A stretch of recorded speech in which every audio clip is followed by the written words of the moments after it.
Hello and welcome to Stretford, Paddock. This is the watch-along. Manchester United versus Brighton. Final day of the season, but it's not just Manchester United versus Brighton, of course. There's also Manchester City versus West Ham, Arsenal versus Everton, and whoever the hell Newcastle are playing that all matter to us as Manchester United fans. In terms of real-time Manchester United just direct news, it's us in the Newcastle game. And if somehow Chelsea lose 15-0, that would be nice as well. That would be nice. That would be a little treat, wouldn't it? Let's be honest, it's this game, it's the Newcastle game. Before we get on to the title stuff, any of that stuff, get your thoughts in the comments, obviously. Let me know your thoughts on Manchester United today. We're going to be looking back, we're going to be looking forward, but talk about today. What do you make of this little battle with Newcastle? I mean... Via Brian. I'm not holding out much hope for us doing much today, to be honest with you. Okay. I know we got the result against Newcastle. Yeah. And obviously, we could get a result against Brighton. We've had them in the past, and it's not like Brighton have been that great over the last few months, especially. But I just feel that, on the whole, Manchester United this season have just just flattered to deceive, and not even flattered to deceive, just been poor. We really have. And I think that with the FA Cup final on the rise, and I think a lot of the attention in the players' minds is going to be there. I don't know. I know we're going to have the team news in a minute. Yep. So I'm not too confident, if I'm being brutally honest. I just feel that if we are going to get in the Europa League, I mean, what can we actually achieve today? So we can get Europa Conference. That's what I mean. Like that for me isn't even much of a carrot. If we are going to get in the Europa League, obviously the only way to do that is to win the FA Cup. Yes. So again, not easy and probably not likely, but it's another little extra added incentive, not that you need one, to try and beat Manchester City, because do you want to play no European football or Europa Conference if we make it today, or do you want to play in the Europa League? The Europa League for me is a decent competition. Europa Conference, I'm not interested, so I'm not even that bothered if we don't get it today. If we end up finishing whatever it is, 8th or whatever. Yeah, it'll be 8th. Yeah, 8th, and we don't get Europa Conference, I can live with that, to be honest with you. Yeah. Let's go through the team. We'll get a graphic up in just a minute once that's all sorted. But let's go through the team now, verbally. We've got Onana in goal, Amrabat, Martinez, Fernandes, Ahmad, Garnacho, Casemiro, Dalot, Wan-Bissaka, Mainu, and McTominay. I think, is that an unchanged? Oh no, Martinez obviously is back in, which is very good to see. But Mainu plays, Højlund once again on the bench, Rashford once again on the bench, Antony on the bench, Rafael Varane back on the bench, which is interesting to see. Christian Eriksen on the bench, Camboala, Collier, Evans, and Bayindir round out the substitutes as well. But let me read that out again, but in sort of position order this time. Thanks a lot, bro. Which, if anyone can think of any reason why teams announce their team by number order on social media, please let me know. Because it's also not by number order, because they always put Onana first, even though he's number 24. So they have the good grace to put the keeper first. And then after it just that, seems it's number as order. arbitrary as doing it alphabetically. It's stupid. There's no helpfulness or reason I can think of, unless like you've asked for, people can get involved in the comments and let us know, why you would just do it numerically or chronologically, I should say. Like in number order. Like, it doesn't make sense. What is that? And like you say, you're starting on number 24, and then go to 4, then go to 6. I feel like unless you're the Man United kit man who's going through the kits, which ones do I need to put out or not? Yeah. That would make sense for him or her. But everyone on the planet other than them would prefer to see it in position order, obviously. And a lot of teams do it in position order. There's not a reason, is there, where you're giving anyone a heads up by putting it in a certain order. Like I can't even think of that. Do you know, Perhaps. like you might be going over. If we put it in order, then that. Well, they will play 5 at the back. Yeah, or whatever. like, but even that I think is a stretch. Yeah. I don't particularly think that's a reason. I can't think of any reason, to be honest with you. I think it's just weird. It's just one of those weird quirks, and I'm keen to see what people are saying, because I don't understand it, and it's just really, really annoying. It is really annoying, because it goes from being a team that obviously I understand to one that right now I have no idea who's playing where. So let's go through this again and let me work it out. So we've got Onana in goal, Dalot at right back, a back two of Martinez, which is great to see. Yep. And I guess it's Casemiro, because Johnny Evans is on the bench and Camboala and Varane are also on the bench. So I guess it's going to be Martinez and Casemiro on the bench. Then we've got a midfield, a left back of Dalot, then a midfield of Mainu. You've got, who else you got? McTominay. You've got Amrabat. and you've got Bruno Fernandes, so sort of that diamond that we kind of saw the other day again. And then out wide, you've got Ahmad on one side and Garnacho on the other side as well. So very similar to the team that played the other day against Newcastle. The only difference being, I think, Evans out for Martinez. I think that's the only difference. I'm curious what he's thinking here, Tanag, because Amad Diallo's starting again, yeah? Yeah. Amrabat's starting again. Yeah. I ain't going to lie to you. I'm not against those starting in the FA Cup final. Like, I think there's a case to start both of them. I think Amrabat has looked decent in his last few games for United. I know he's not had a good spell here since he's come from Fiorentina, and there's a strong case for not extending his loan or making it permanent or whatever you want to call it. But I think he has looked all right the last few games, and also I think he brings something to that midfield that you need against Manchester City. Amad Diallo, we've all been crying out for him to get more minutes, and now he's got more minutes, he's taken them. Yeah. And he's a very exciting, sort of direct, productive player, and that's what you need. You need someone like that, and I think he's been a breath of fresh air since he's come in. So if they're playing well and they fit in a system and they can do a job that you'd need against Manchester City, then I wouldn't be against starting either of them. Or both of them, to be honest with you. Yeah, me too.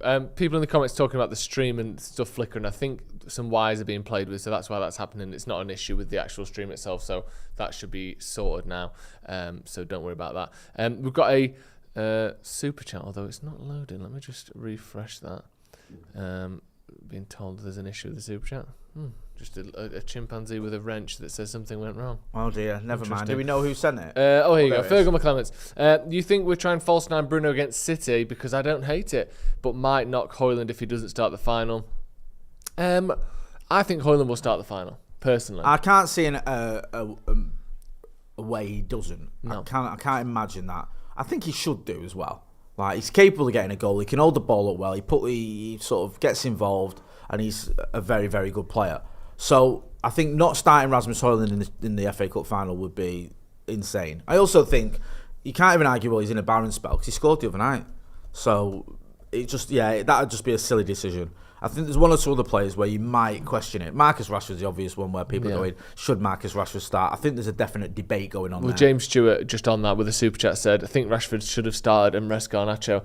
I can see that. Yeah. Like, Rashford could do with a bit of confidence. Garnacho could do with the rest. Does that surprise you a little bit, or do you just think play the person who's doing better? No, it doesn't. I think there's a good point. I think Garnacho's been running to the ground this season. I keep saying it. And I think his form's dipped a little bit. And I don't blame the kid. He's 19 years old and he's played far more games than he should have done. Yep. Like, it's not, his fault. Obviously, he's available. He's a good player, and we're sort of lacking in those positions. And also, it's coincided with Rashford falling off a bit of a cliff, form-wise as well. So I definitely wouldn't have a problem if that was the case, to be honest with you. I think Garnacho probably could do the rest. But again, I don't know what Tanaz's thinking. I don't know if he's thinking some of these players are playing now because other players are going to be playing in the FA Cup final, or if he's thinking, I'm playing these players now because they're going to play in the FA Cup final and I want them to have some minutes before that game. Yeah. I don't know. Only he knows that. I'll be honest with you. I'd be very surprised if not just Højlund, but also Rashford didn't start the FA Cup final. Yeah. I think he's one of his guys, and also last season he got 30 goals for him, didn't he? And even this season he's having a bit of a stinker. He's still got 8 goals, whatever it is. So it's not like he didn't got any. So I think he'll go. I think he'll go with Rashford, Garnacho, and Højlund for the final. I don't think Amad Diallo will start in the final. I'd be interested to see what he does in the midfield, though. I think that's probably more intriguing. If Amrabat has another good game today, then he might give him something to think about. Yeah, I agree. I think it would be. I know I get why you've said what you've said. I think it would be slightly unfair on Amad to suggest that he can't start the final. I know you're not saying he can't, but I think it would be unfair by Ten Hag to be like, Amad, you're just basically filling in while Rashford's having a rest. Because I think Amad's, not only has he filled in well, but he's looked better than they have. Yeah. He's looked better than Anthony or certainly Garnacho in recent weeks, and certainly Rashford for most of the season. I know he hasn't been scoring 2 or 3 goals a game, but Amad has been much better for Manchester United than the people he's giving a rest, if you know what I mean. So to not play him because, I've already decided Rashford's better than him, or that, Garnacho or whatever is better than him, I think that would be unfair and a bad thing to do, because form is such an important thing in terms of winning games. I think if Amad's on good form, get him in there and let him play. Personally, I know you're not saying the opposite. You just think Ten Hag probably is thinking that way. Yeah, I mean, the good thing about this, even if he doesn't start, I think he's shown in the last few weeks he can do something off the bench. I think having that option off the bench would be important, because you saw it in the game against City at Old Trafford last season, where Garnacho came on for the last 15 minutes or 20 minutes, whatever it was, and absolutely tore him apart. He was unplayable. I thought that performance went under the radar because everyone was too focused on Bruno Fernandes's goal and whether it was offside, and everyone just sort of ignored the fact that Alejandro Garnacho came on and completely turned the game around. So if Diallo is in good form and he doesn't start, then he's the type of player that can come on and affect the game. He was doing it against Coventry, came on and he looked really bright, and then he got moved into midfield because we sort of changed the system. I felt a bit sorry for him. I felt a little bit sorry for him this season. He's not had more minutes, but now he's been getting him. He's just got to take him. He's got to make the most of him. Yeah, some rumours and suggests that it was a late change for Højlund. I don't know if that's true. I don't know if we can get that stood up, but some suggestion that who is that? That Højlund has come in for Garnacho, who was meant to be on the bench. If anyone's seen anything about that on social media, if we can find some news on that, let me know. Obviously, that was before the team was announced, so could just be nonsense. But if there is any truth to that, or if Ten Hag does any interviews beforehand, it would be good to hear about that. Just on the other stuff then, there is other things going on in the Premier League today. You'll have noticed walking in to the studio in Manchester, there was plenty of City fans and West Ham fans because they're playing today. It's City versus West Ham, innit? It's a big game. I need to find the Bandit Nana video.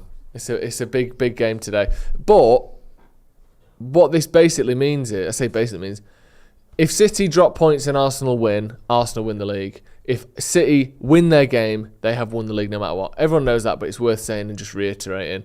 We're going to go to Abdul in just a minute because I want to get his thoughts on this. But basically, Jay, what hope do you give of Arsenal winning the league? Because I'm assuming, firstly, that you want Arsenal to win the league. Is that right? Yeah, I do.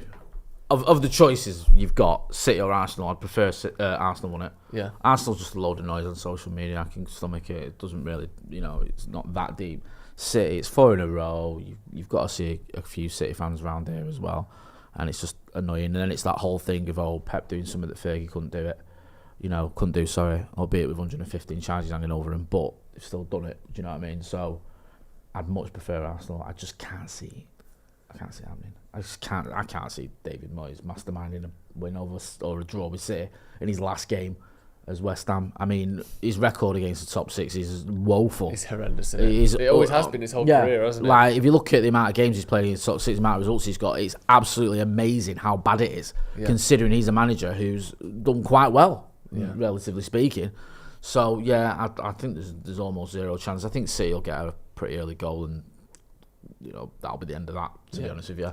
But if you're Arsenal, you can keep going, don't you? You do. They've got to. And I think it's weird because we watch United every week, and the amount of points we drop and the amount of goals we concede, you get convinced into thinking anyone can drop points and lose games at any time. Because drawing a game against a team who's like 9th or 10th, whatever West Ham are, isn't ridiculous. No. And yet when you're watching City, you just think there's absolutely no chance that they draw today. They're 9th, West Ham. They've not been on a great run of form, but they won the last game. They've won a trophy last season. They've finished top half multiple times in a row now. They're like a decent team with some decent players. But it feels impossible today that they're going to get even 1 point against City, doesn't it? That's mad, really, when you think about it. Like, no one on earth thinks that Arsenal have got a chance of winning the league. No, I just feel like that Villa game at the Emirates, when they lost that was the end of that. They had it in their hands. They could have. I think had they won that, they would have won the league. I think they'd have gone on and just carried on winning. Yeah. But once that happened, then you get into the point where, was it Tottenham the other day? City had to play Tottenham. People saying, Spurs will do, could get something out of that. No, that's not going to happen. I don't even think that's. I don't think the Spurs players didn't want to win the game. I know you could argue Romero could have done better for that 50-50 led to his first City goal, and Son fluffed his lines when he's through on goal. But you can't be relying on Spurs to help you win the title. It's Tottenham, as Fergie would say. It's mad though, isn't it? Because Son should have scored that. He should have, but I don't think he missed it on purpose. No, I don't think he did at all. I mean, also they were up for Champions League, weren't they? Yeah. You can see why Postecoglou was so angry. Yeah. But it makes me laugh with this whole Postecoglou thing where I read somewhere that the Spurs fans are going to sit down with him and explain to him why they hate Arsenal so much. Didn't he manage Celtic? Yeah. I'm pretty sure he understands rivalry. I'm pretty sure he gets it. I don't think he needs to sit down with Spurs fans and them explain we really hate Arsenal. It's just stupid. And it's because it's two different things, isn't it? One is you as fans, and one is him as a sort of the club and a representative of the club. Like, the club itself should want to win every single game, and the fact that Tottenham in particular have bottled and thrown away and failed so much in the last 15 years, or longer than that. They won one Carabao, but really the last 50 years they've done a lot of that, haven't they? Yeah, 100%. Where they've just been this sort of flaky nonsense team, and in particular the last 15 since they won a trophy. Everyone who represents the club directly should be obsessed with winning every single game. The fans, I can understand why, as a one-off, wouldn't mind losing to stop their biggest rival winning a trophy. But they're two different things. You don't need to explain to the manager what the fans think. He's not a fan. No. And when he starts thinking like a fan, you fucked it. Because if imagine he went out there and went, yeah, go on, lads. If you go through on goal, you better miss it. That would be embarrassing. You can't have that. And I get both points of views. Yeah, but I get both points of view. But I don't understand why people don't acknowledge that there is clearly two different points of view that have to be two different points of view. Ange can't think anything other. I mean, some fans obviously it'd be good if you wanted your team to win rather than lose, but I get why you didn't. But if your manager was going, you know what, wouldn't be bad, mate. Drop a couple of points and let Arsenal slip away. Like, he can't be doing that, obviously. So I just think I get why Ange's so frustrated. I do understand for him as well. There was the one where he snapped with a guy in the crowd. I think the guy was cheering on City or whatever. Yeah. Like, I get that. That would have really get to you as a manager when you're thinking, Jesus Christ, I'm trying to get us Champions League football. We're probably not going to get it. And I've got my own fans chanting against my team because they don't want us to win. I understand his frustration, but he must understand it. Yeah. This is the one thing I've never got, is this idea that you can't wrap your head around it. Like, do you think if he was at Celtic and Celtic were playing, I don't know, Aberdeen or whatever, and if Aberdeen win, they win the league over Rangers, Celtic fans wouldn't want Aberdeen to win. Yeah. Obviously they would have. I know that's not going to happen since Sir Alex left Scotland, but he must get rivalry. He does, of course. Do you know what I mean? He was managing a team that was he's part of one of the most violent and fiercest rivalries on the planet when it comes to football. It obviously transcends football. It's more than, it's deeper than that. So he must understand it, and that's what I don't get, is this idea that he just can't wrap his head around this concept of Spurs fans preferring to lose a game against Manchester City than seeing Arsenal win the league. I get it. And listen, there's been times when we've been in this position where it's like, if we lose today and it stops Liverpool winning the league, it's not the end of the world. I understand it, I get it, and I don't blame Spurs fans for thinking like that. He's obviously got bigger issues at that club. And also, let's not forget, they've taken 3 points from the last possible 18. Yeah, they've fallen off a cliff when they could have got Champions League football. They should have got Champions League football. They should have. They could have got it, and they should have got it. You're right. And it's like, this, if I was a bit more cynical, I'd say, is maybe offering him a little bit of a get-out-of-jail-free card for anyone who's questioning him. Yeah. Because this has become the narrative now, isn't it? Yeah. It's not him. It's not his fault. It's the fans and the club. It's the fans and the club and this whole Spursy thing of almost being sort of set up to fail. Yeah. And he's trying to sort of swim against the tide to stop it. So I think it's kind of done him a little bit of a favour as well. Yeah. Right, we're going to bring Abdul in a little bit. First of all, Abdul, very nice to see you. How you doing? Yeah, it's good to be back. You feeling jaded, upset, frustrated how the season's gone? Are you ready for it to end, or are you excited for what's still to come? Cup final, maybe Arsenal winning the league? I'm excited for the cup final. Yeah. That's an obvious one, I think. I think the difference is with this season, weirdly enough, is we're probably going into that FA Cup final in a better feel or form. We've probably, in a way, stumbled upon one of our better patches in the season at this stage. So I am actually quite, not saying that we're going to go there and beat them and stuff, but I feel a bit more confident, weirdly, than I did last year. After the Newcastle game?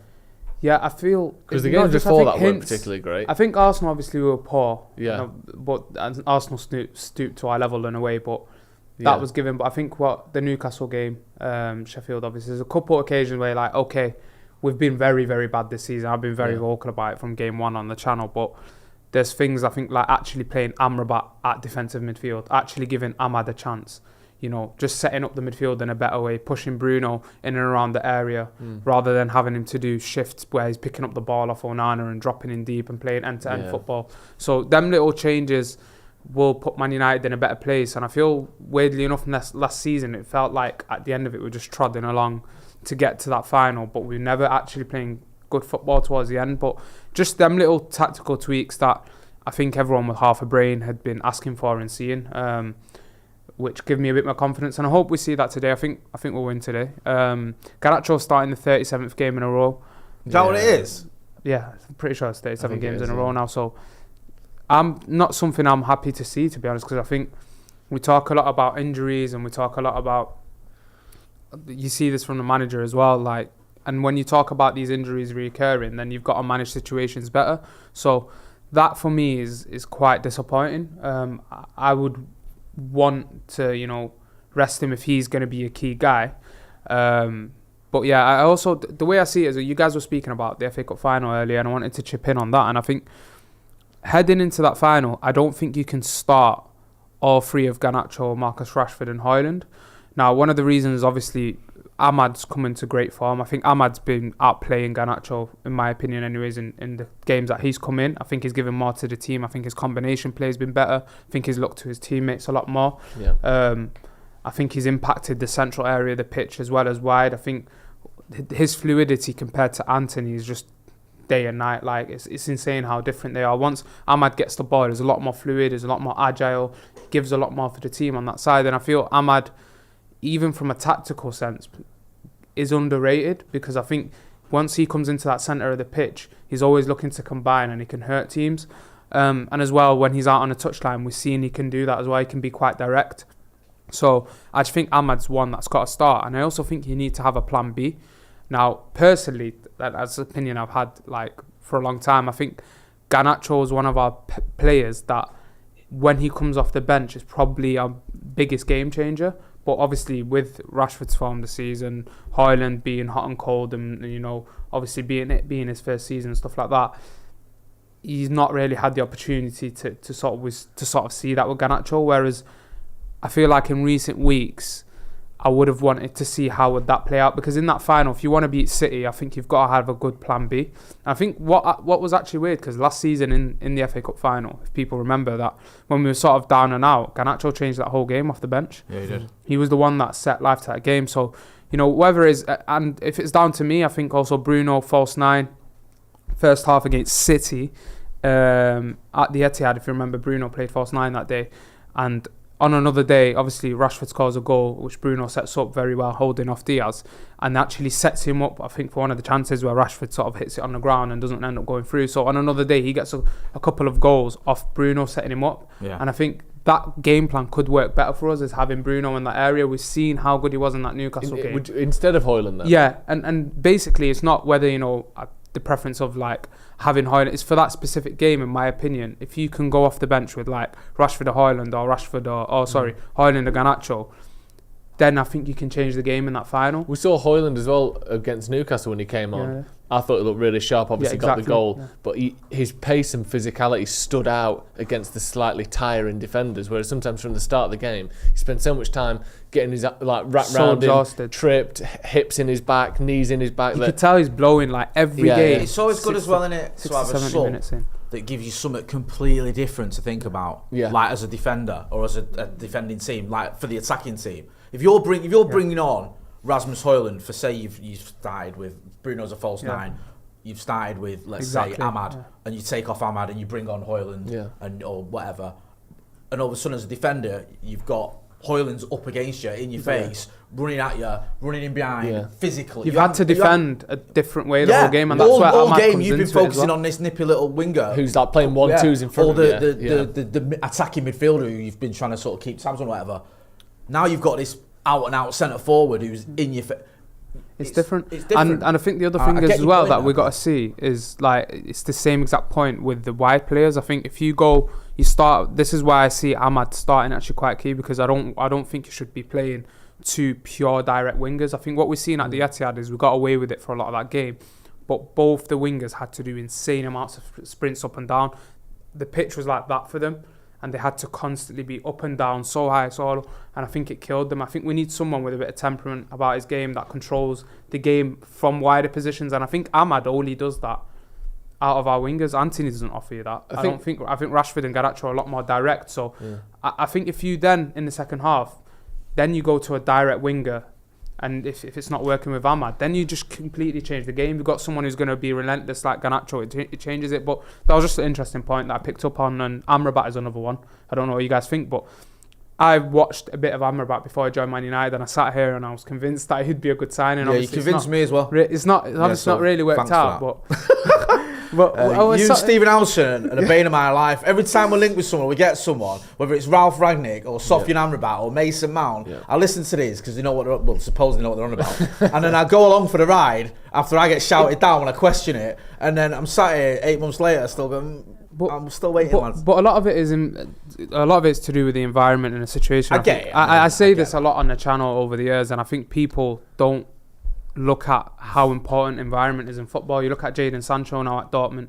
You look at things like that. Amrabat wasn't even used as a DM this season. The way Man United had played, I think, first of all, I said this from the Bayern game, if you remember, and I said we don't play with like one holding midfielder. We play with three midfielders that go up and down, and that's why we get killed every game. In recent games, what I've actually liked is you have Amrabat and Kobe, and you have them as like almost these pure holding midfielders, especially with Amrabat.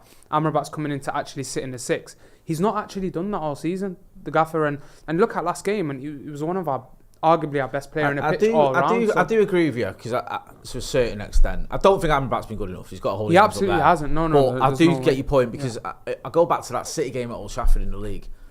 United were poor in that first half, but I remember looking from where I was stood behind the goal, I had a good view of the pitch, and I thought Amrabat was doing okay.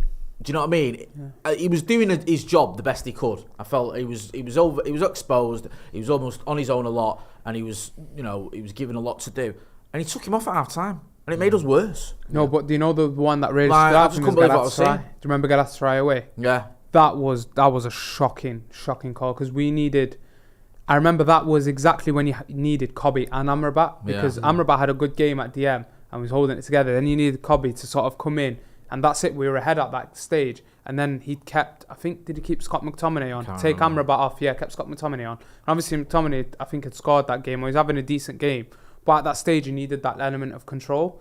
And I think Ten Hag's mismanagement, for me, he's lost the season himself, because what he's shown in the last couple of weeks in terms of tactical tweaks, things like that, is injuries don't matter in that sense. You could have made these changes. Injuries haven't been this bad pretty much all season. This is the worst up until like the last couple of weeks. This is probably the worst it's been over the last month, and we've maybe finally seen more tactical tweaks, and that was the point with Erik ten Hag. I think he sort of. Why do you think he waited till 3 weeks left of the season, or like stubbornness? But he's got so close to the end of the season, so close to doing it his own way the whole time. It's not worked, but he's stuck with it month after month after month.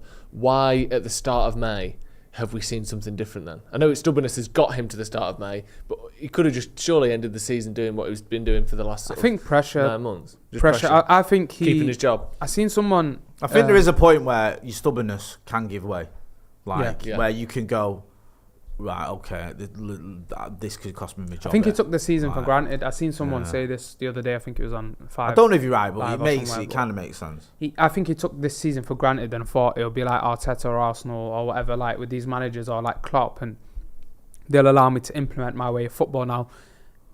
Yeah, you can have some sort of sympathy for Erik ten Hag in that sense, but I don't really have any sympathy for him, because the football he was trying to implement was shit. I'll be honest, this season, like what he's trying to do with that midfield is evident.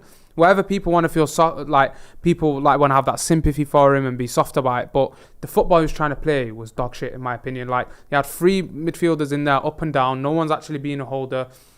You had your biggest goal scoring outlet last season holding the touchline. Whatever, like you talk about Rashford's form and stuff like that, it's easy, but you completely restructured what was working for you. And then when you actually look in May, it's like some of these games now, you control the ball better, you defend better, you're going forward better, there's more. So what we were doing at the start of the season is sort of Tuchel turned up to Old Trafford and said it on TNT, and he said, Man United push a lot of bodies forward And I think he almost sugarcoated it because he said, because he says that can be quite dangerous, but then he also says he can expose them like that. I think he just wanted to say, I can't believe they're doing this, because we literally push so many bodies forward. That's why you see Casemiro on the edge of our box, then the opposition is 2 seconds later. Same with Bruno. No one's actually holding it down. And then same thing with Kobe. And it's so up and down. Do you know why that makes sense as well? I know you've spoken about this. You've seen a lot of it. Like earlier in the season, it felt like Casemiro at times was like almost like a 10. It was like he was pushing him forward. And then Bruno would be there. Yeah, you're pushing him forward because he was getting these goals. And he was like, and I almost bought into it. I was like, you know what? Casemiro, he's decent on the ball. Maybe there's something in it. But he's leaving big gaps everywhere. And then we had this little phase as well where McTominay scored all those goals. And it was like he was starting a lot of games only in midfield. And then that left it like, it was like you felt like... And then he stopped scoring and then we dropped him. Yeah. It was like you were sort of... That left gaps in midfield as well, because you're relying on a player who, once you take his goals away from him, wasn't doing a lot. And it was just so confusing and frustrating. I was all right with that stage, Casemiro. I was thinking the same. I was like, this could work. I remember saying it earlier in the season. You probably convinced me it was going to work. And yet again, sold me a duffer. Because I thought we'd just push Casemiro as like a ball winner higher up the pitch. Yeah. And then also allow Bruno to sort of do his thing. When we got Amrabat in, I was like, okay, I can see what he's doing now, because Amrabat's going to come in. He'll play Amrabat as the DM. And then he'll push. That's what would have made sense. When you describe that, it makes sense. But then when he you didn't don't do have that, and he just went like, it just became mad, because I remember just watching the game against Bayern away, and Bruno's picking up the ball off Onana in our own box, and then 10 seconds later is on the. You're killing your players. Like, it's so up and down, and I think he's got to take responsibility for me. Obviously, it's very obvious with the players. A lot of them got to take the responsibility, but for me, ultimately, he's had the chance to tactically change certain things. And we were getting embarrassed by every single team we were faced, all the way down to Newport in that second half. Every single game was either a 50-50 at best, or the opposition were clearly better than us. And I think that's where it goes down to Erik ten Hag. I think he had to show something, whether it was defensively, whether it was going forward. What Man United have been doing all season is throwing bodies further up the pitch, but we don't create any decent quality chances that are there's no reoccurrence with high quality chances. So yes, it's been quite a frustrating season. Just on the manager then, obviously announced yesterday that Brighton and De Zerbi are going to be parting ways. He's going to leave after this game, basically, is his last game. Do you think that's... Well, first of all, there's been some reports of some sort of big differences between him and the club. I don't know whether that's to do. It's usually transfers, and let's be honest, when managers fall out with owners, it's usually because they're not going to get the players that they want. He doesn't want to keep selling all these players. Yeah. They do want him to. Yeah, probably. That's the big fallout. There was then rumours of him going to Bayern Munich. That they seem to have gone away again. Although the rumours of Tuchel going and then coming back, and then there's another manager that was mentioned last night, and he's not going there now either. So Bayern are just absolutely up shit's creek massively. There was then reports of Kieran McKenna potentially going to Brighton. Then talks of other people going to Brighton. There's talks of De Zerbi going to United. Like, the whole managerial situation is an absolute whirlpool of shit at the minute, isn't it? Even McKenna was linked with Chelsea as well. Yeah, and Chelsea as well, sorry. Yeah, McKenna was linked with Chelsea and Brighton yesterday, wasn't he? Yeah, I did. So it's like, it's just absolute madness. Just on De Zerbi in particular, do you like him? Do you think that United like him? And why do you think, I mean, obviously you don't know the conversations they've had, but do you think he's leaving Brighton because he fancies himself at a bigger club, or do you genuinely think it's, I wanted to stay at Brighton, but we just had a falling out, so I have to leave, and, look, Bayern Munich want me? I mean, it's difficult to deserve. He's had a lot of clubs, hasn't he, in a relatively short space of time. I think he had like 8 clubs in 10 years. Yeah, he doesn't stay places very well. And I know there's mitigating circumstances. Was he at Shakhtar where the war obviously kicked off, I think, and that was the reason that he ended up leaving there. And if he's fallen out with the owners, or if he's not on the same page as the owners at Brighton, I get it. But he's not been anywhere more than 3 years. 3 years. To your sorry, point, sorry. You know, Shakhtar's a unique situation. But is it Sassuolo, Benevento, Palermo, Foggia, and Darfo Barra, which obviously we moved through the lower ranks quite quickly. But it was at all 5 or 6 of those clubs in 5 years. So quick. He's only been at Brighton for this is his second season. So he's had quite a lot of jobs in a short space of time. Now that's not necessarily a bad thing, like you say, if you're moving forward and you're getting offered better jobs or whatever. But he hasn't really got anything where you can say he's built something, or he's sort of stuck around and made something truly great happen. He's done a decent job at Brighton. I do think they fell off a little bit. I think they're 10th now. Yeah, and at one time I think they were sort of there was 10th. talk of them getting into Europe, and it was quite an exciting time for them. They've had a pretty poor run, I think, from about Christmas onwards. I don't think they've been great. Not to say poor, that's probably being a bit harsh, but not a great run anyway. So I don't think his sort of stock is as high as it was earlier on in the season. I mean, when he beat us at Old Trafford, everyone was raving about him, loving him. Look at his football, look at what he's done, look at the players he's got at his disposal, look at how entertaining it is and how he's sort of punching above his weight and all the rest of it. Look at what we're dealing with here with a load of underperforming, overpaid, useless bastards was kind of the narrative, wasn't it? Yeah, basically. It was. That's what everyone was saying after that game, let's have it right. But now it's kind of shifted a little bit. I don't mind De Zerbi. I think he's a good manager. I think he's done a good job at Brighton. I don't think you can underestimate how tough it is to keep a club like Brighton with very limited resources competitive in the Premier League because there's so much money now. Even clubs that are kicking around near the relegation zone can spend 100 million quid in a window. Yeah. So it's not easy, and I think he has done a good job. Would I have him as United manager? No. Personally, if it was up to me, no. Do I think he's leaving Brighton because he's had a phone call off Sir Jim? Probably not. I think it's like you saying, he's him and the powers that be out on the same page, and he's got form for when he's had enough, he's had enough. Yeah. So I think he's probably got to that point now where he's like, look, I'm not going to be taken for a mug. You promised me transfers or whatever. I'm doing one. I don't see him coming to Old Trafford. Just one final thing before I let you come back in. Sorry, I've spoken quite a long time on this. If we had to get, I want to keep Ten Hag. Now, of the names that have been mentioned, like Southgate, Potter and De Zerbi, if it was out of them three, I'd probably take De Zerbi over them three. Yeah. But I don't want the other two either.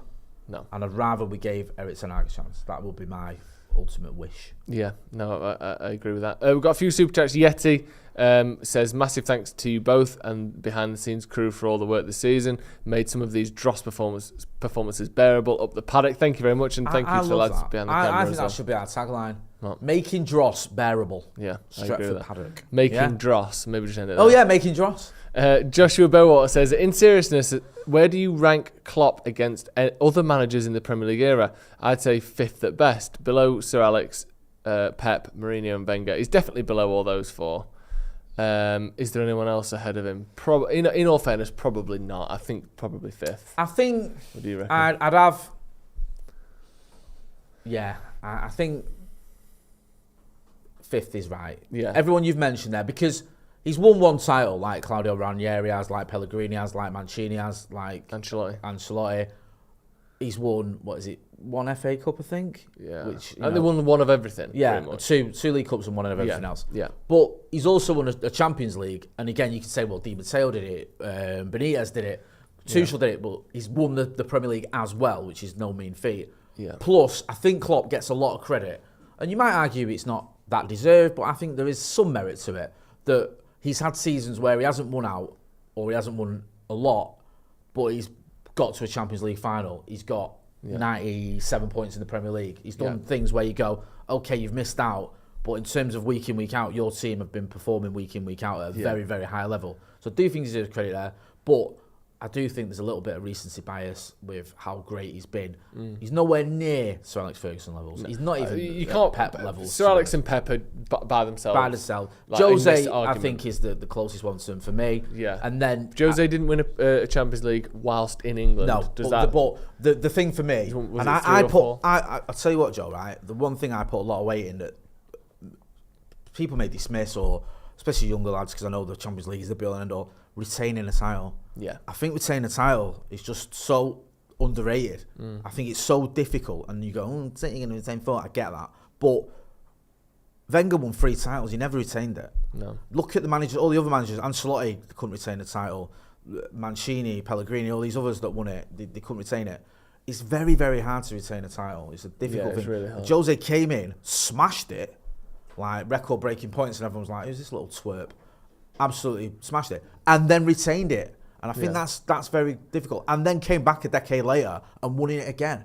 So that is hard. Yeah, I think because of that, I would put Jose ahead of Klopp. But I think you're right. You can't just ignore the fact he won the Champions League. Look, Sir Alex Ferguson, for me, is the greatest manager that's ever lived.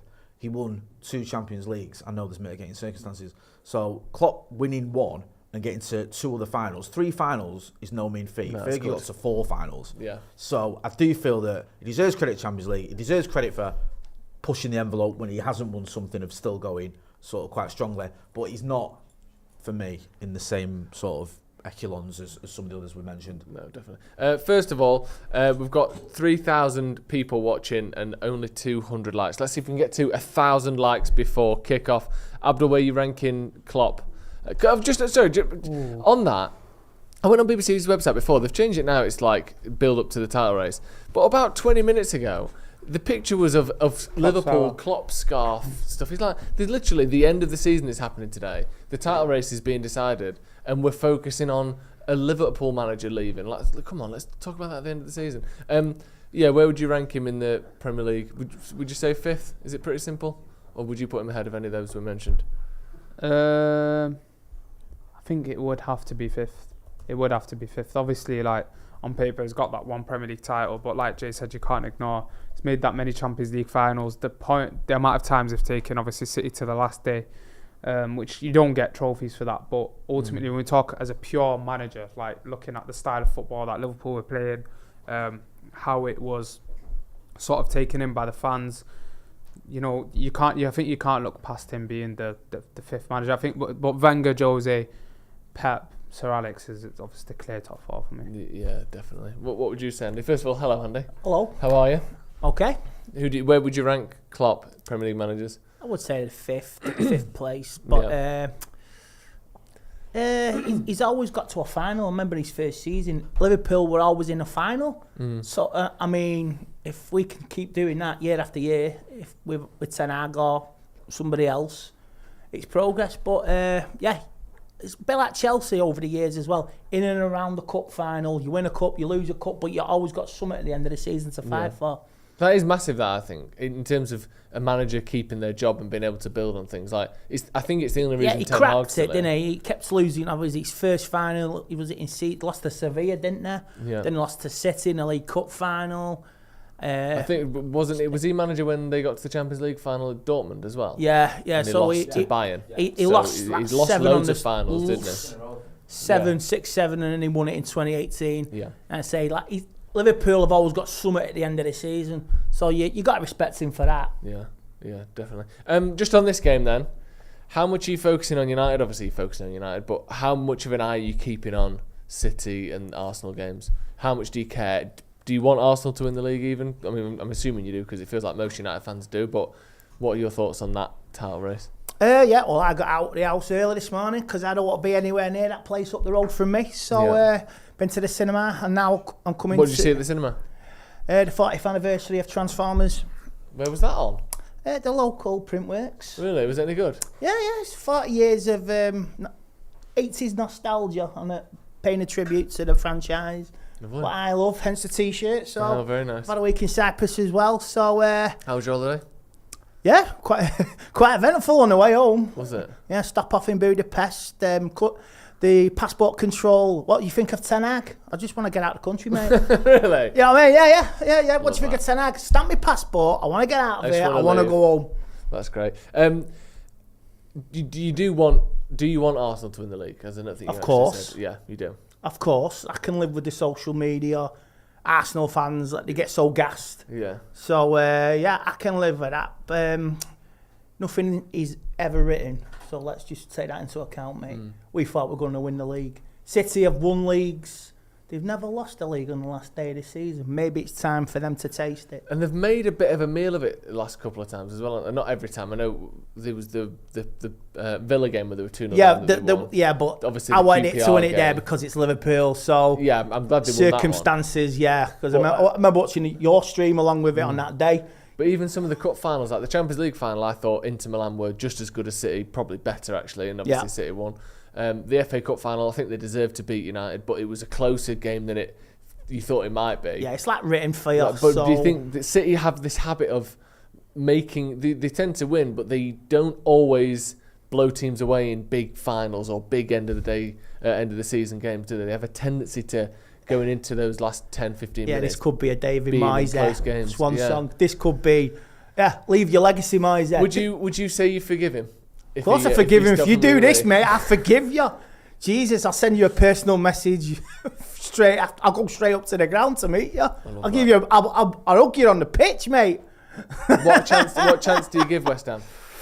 Well, they got nothing to play for. A bit like Villa a few years ago. You know, Stevie Gerrard, they got to do a favour for that, and they got into a position, you know, when they were 2-0 up. So look, when the team is just relaxed, and West Ham fans all coming all the way up there. I've seen a few West Ham fans in town today. Yeah, same. And I say City fans as well, all getting bared up at like 11 o'clock in the morning. So you never know. Let's say nothing is ever written. So there could be a party somewhere. I just hope it's not in Manchester tonight. If it's North London, you'll hear the crying all the way down to London. I wasn't that bothered about you know how it sort of went. Obviously I want Arsenal to win it, but it was like fully bothering me. And then when I got into town and I seen so many City fans, I was like, next week concerns me. We can't, what chance do you give West Ham? Obviously, you know what? They don't need to win. If Arsenal win and West Ham get a draw, then that would be it. I mean, what's the goal difference?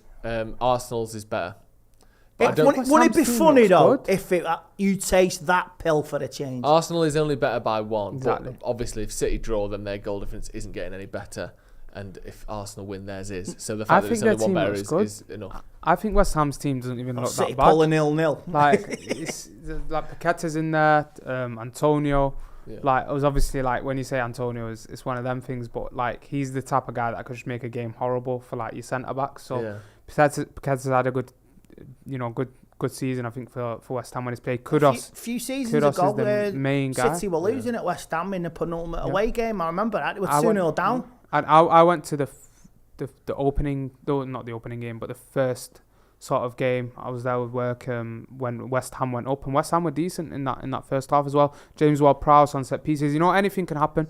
Love it to happen because I'm playing at the Etihad tomorrow. You are? Why? I'm playing at the Etihad. When you tomorrow. say you're playing at the Etihad, what you do? What, playing go-kart? Like no, actually playing football. You playing Super Mario or something? Yeah, it's like a sponsored thing. So I would love to go over with them. Well, you should be playing Old Trafford instead. You know. Fortunately, that where's your priorities, mate? You know, Fortunately. You've got much influence where you work, you shift it. You don't accept it, you shift it. You shift it to Old Trafford. I shouldn't just turn up. Refuse. You should shift it to Old Trafford, shouldn't you should. Like I say, you should have shifted it. Rain aside, leaking dressing rooms. I've got a record to keep up. The only game I played in a Premier League stadium was at Molineux and I scored. So. Oh wow, that's pretty I good. played at Boundary Park, mate. I live my dream. That's great. We've got a message from Ulrich Jude, who's been a member for 15 months. Says, sort of short of Klopp at empty Anfield. Lonely Pablo Escobar meme vibes. How did you enjoy their big last season send-off? Winning in the FA Cup was brilliant, wasn't it? That was great. Yeah, it was. I just hope there's more to come next week. But yeah, I think that derailed their season. Yeah. So the Klopp's goal back in about a few hours, done it. So Klopp time. So I see the highlights on Sky on Friday. It was unbelievable. You know, the amount of coverage from 5 o'clock onwards. It was like you think something had happened to him. You know what I mean? I was in the bars in Cyprus. It was like he was. I was waiting for me playing at the airport. I don't want to see this crap. Get it off. Yeah, it's been mad. It has been mad. It's been a weird season in terms of managers, hasn't it? Like all the comings and goings, and Bayern just going absolutely mad. Tuchel's going. No, he's definitely going. Then we've tried to get all these other managers. They don't want to come. Okay, we'll try and keep Tuchel. Okay, now he doesn't want to stay either. We'll try and get this guy. Allegri's gone this week as well. Allegri's going. Like Xavi's leaving. Oh no, he's not leaving. Oh no, actually he might be leaving. Oh no, he's not leaving. Like what? I think when you look at these clubs, they're just very poorly run right now. Like Bayern's hierarchy, they've got problems. Like this is why I think it's taken out Man United a bit, but it's just quite an interesting talking point about the current state of football. But when I look at Leverkusen, they've got such an amazing opportunity now to sort of take the lead in German football, and I think that's why I actually thought with the links with Alonso maybe going Liverpool and stuff, I thought, wouldn't you want to stay and just establish Leverkusen as the next the German team now? Wirtz is staying. I mean, Frimpong's the only one that sounds like he's going to leave in the summer, so that's very interesting. But I think Bayern have got a lot of problems, obviously with the board and stuff, and that's the same with Barca, and that's why they've probably been in and out of the managers. But funniest one's Allegri, because they sacked him on that technicality of him going crazy in that final and being disrespectful. So they had room to sack him, or they had a reason to sack him without having to pay him off or something like that, because he did some Cheeky, crazy shit. But they're getting Motta. What crazy? What did he do? Did you not see it? Like, he just took his tie off and started screaming at like the line. He went absolutely ballistic. He went full Jose, basically. Yeah, he went up the thing, started talking to like board members or something like that. He lost the plot. Off, swinging. Yeah, Love that. He's a mad at Allegri, but keep him away from my club, anyways. Yeah, you've been saying that for years. I remember you saying that to me. Because I watch Juve, like Juve. You were saying if people hate the football at United now, get Allegri and they'll hate him more. He's been at Juve for ages, and he's been there twice, hasn't he? Now, and it feels like, I know he won loads of titles when he was first there, but from what you see on social media, it feels like all Juve fans hate him and have hated him the whole time. Like, I hate that we win. I think it's not the whole time. I think it's more like they, just as around the time they got Ronaldo, which was, I think was the last season, or maybe before they got Ronaldo, but I think you could tell that it was tailing off. I think the time when they lost the Champions League final to Madrid, playing Dybala well out of position, like playing Mandzukic left wing, just doing mad shit, like proper defensive manager stuff, which obviously fans just, especially when you start and you're not winning, and then they rehire him, which is mental. After so Pirlo won it. Yeah, let Cancelo go at the time, just didn't make any sense. So yeah, I think it's going to be quite interesting for Juve though, because they're getting Thiago Motta, and the football he's played at Bologna has been really good. So a lot of rumours about them going for Mason Greenwood. It's a shame, isn't it? Juve, I saw that. Yeah. Napoli as well. What, Juve going for Jose? No, for Mason Greenwood. Oh, Mason Greenwood. I thought you said Jose. Where do you think Jose? That's talking about Jose. Where do you think he goes? I still think his stock's quite high. I think if I was him and his team, I would be coming up with a 5-year plan to get him back at a top club. Because I think that coming to Man United has ruined his career. Yeah. I think if he'd have stayed at the top clubs, where even if he'd gone to maybe a slightly easier league, if he'd gone to a PSG or even an Ajax, or maybe different there because the way they play, but like, do you know what I mean? Not necessarily someone who's going to win a Champions League, but like he needs top players to play his style, because if he doesn't and you don't win the league, it's unwatchable. It looks horrible. Exactly. But if you get slightly older club with like if he went, I misheard you, but like let's say Juve for instance, he wouldn't go there. But let's say he did, where they've got a team where if Inter drop off a little bit, Juve are good enough to possibly catch them. Yeah.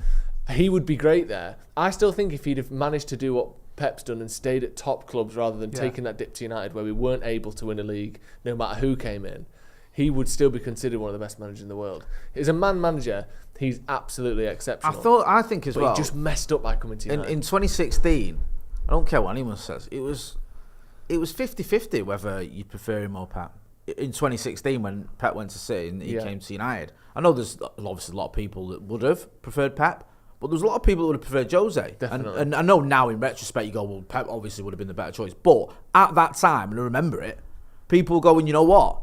That's a better option for us. He's won another title at Chelsea after winning back-to-back titles earlier on. He's won 2 Champions Leagues at different clubs. He's broken the mould with Barcelona, dominating in the La Liga, where he got Real Madrid to the title. I get Pep, obviously, smashed it at Barca. Went to Bayern Munich, though, and only won the title every year he was there. But don't forget, they'd had back-to-back Champions League finals before he got there. Struggled in Europe. And he struggled in Europe. Yeah. So it's not like he was the Pep now where anyone would want him, because of course you would.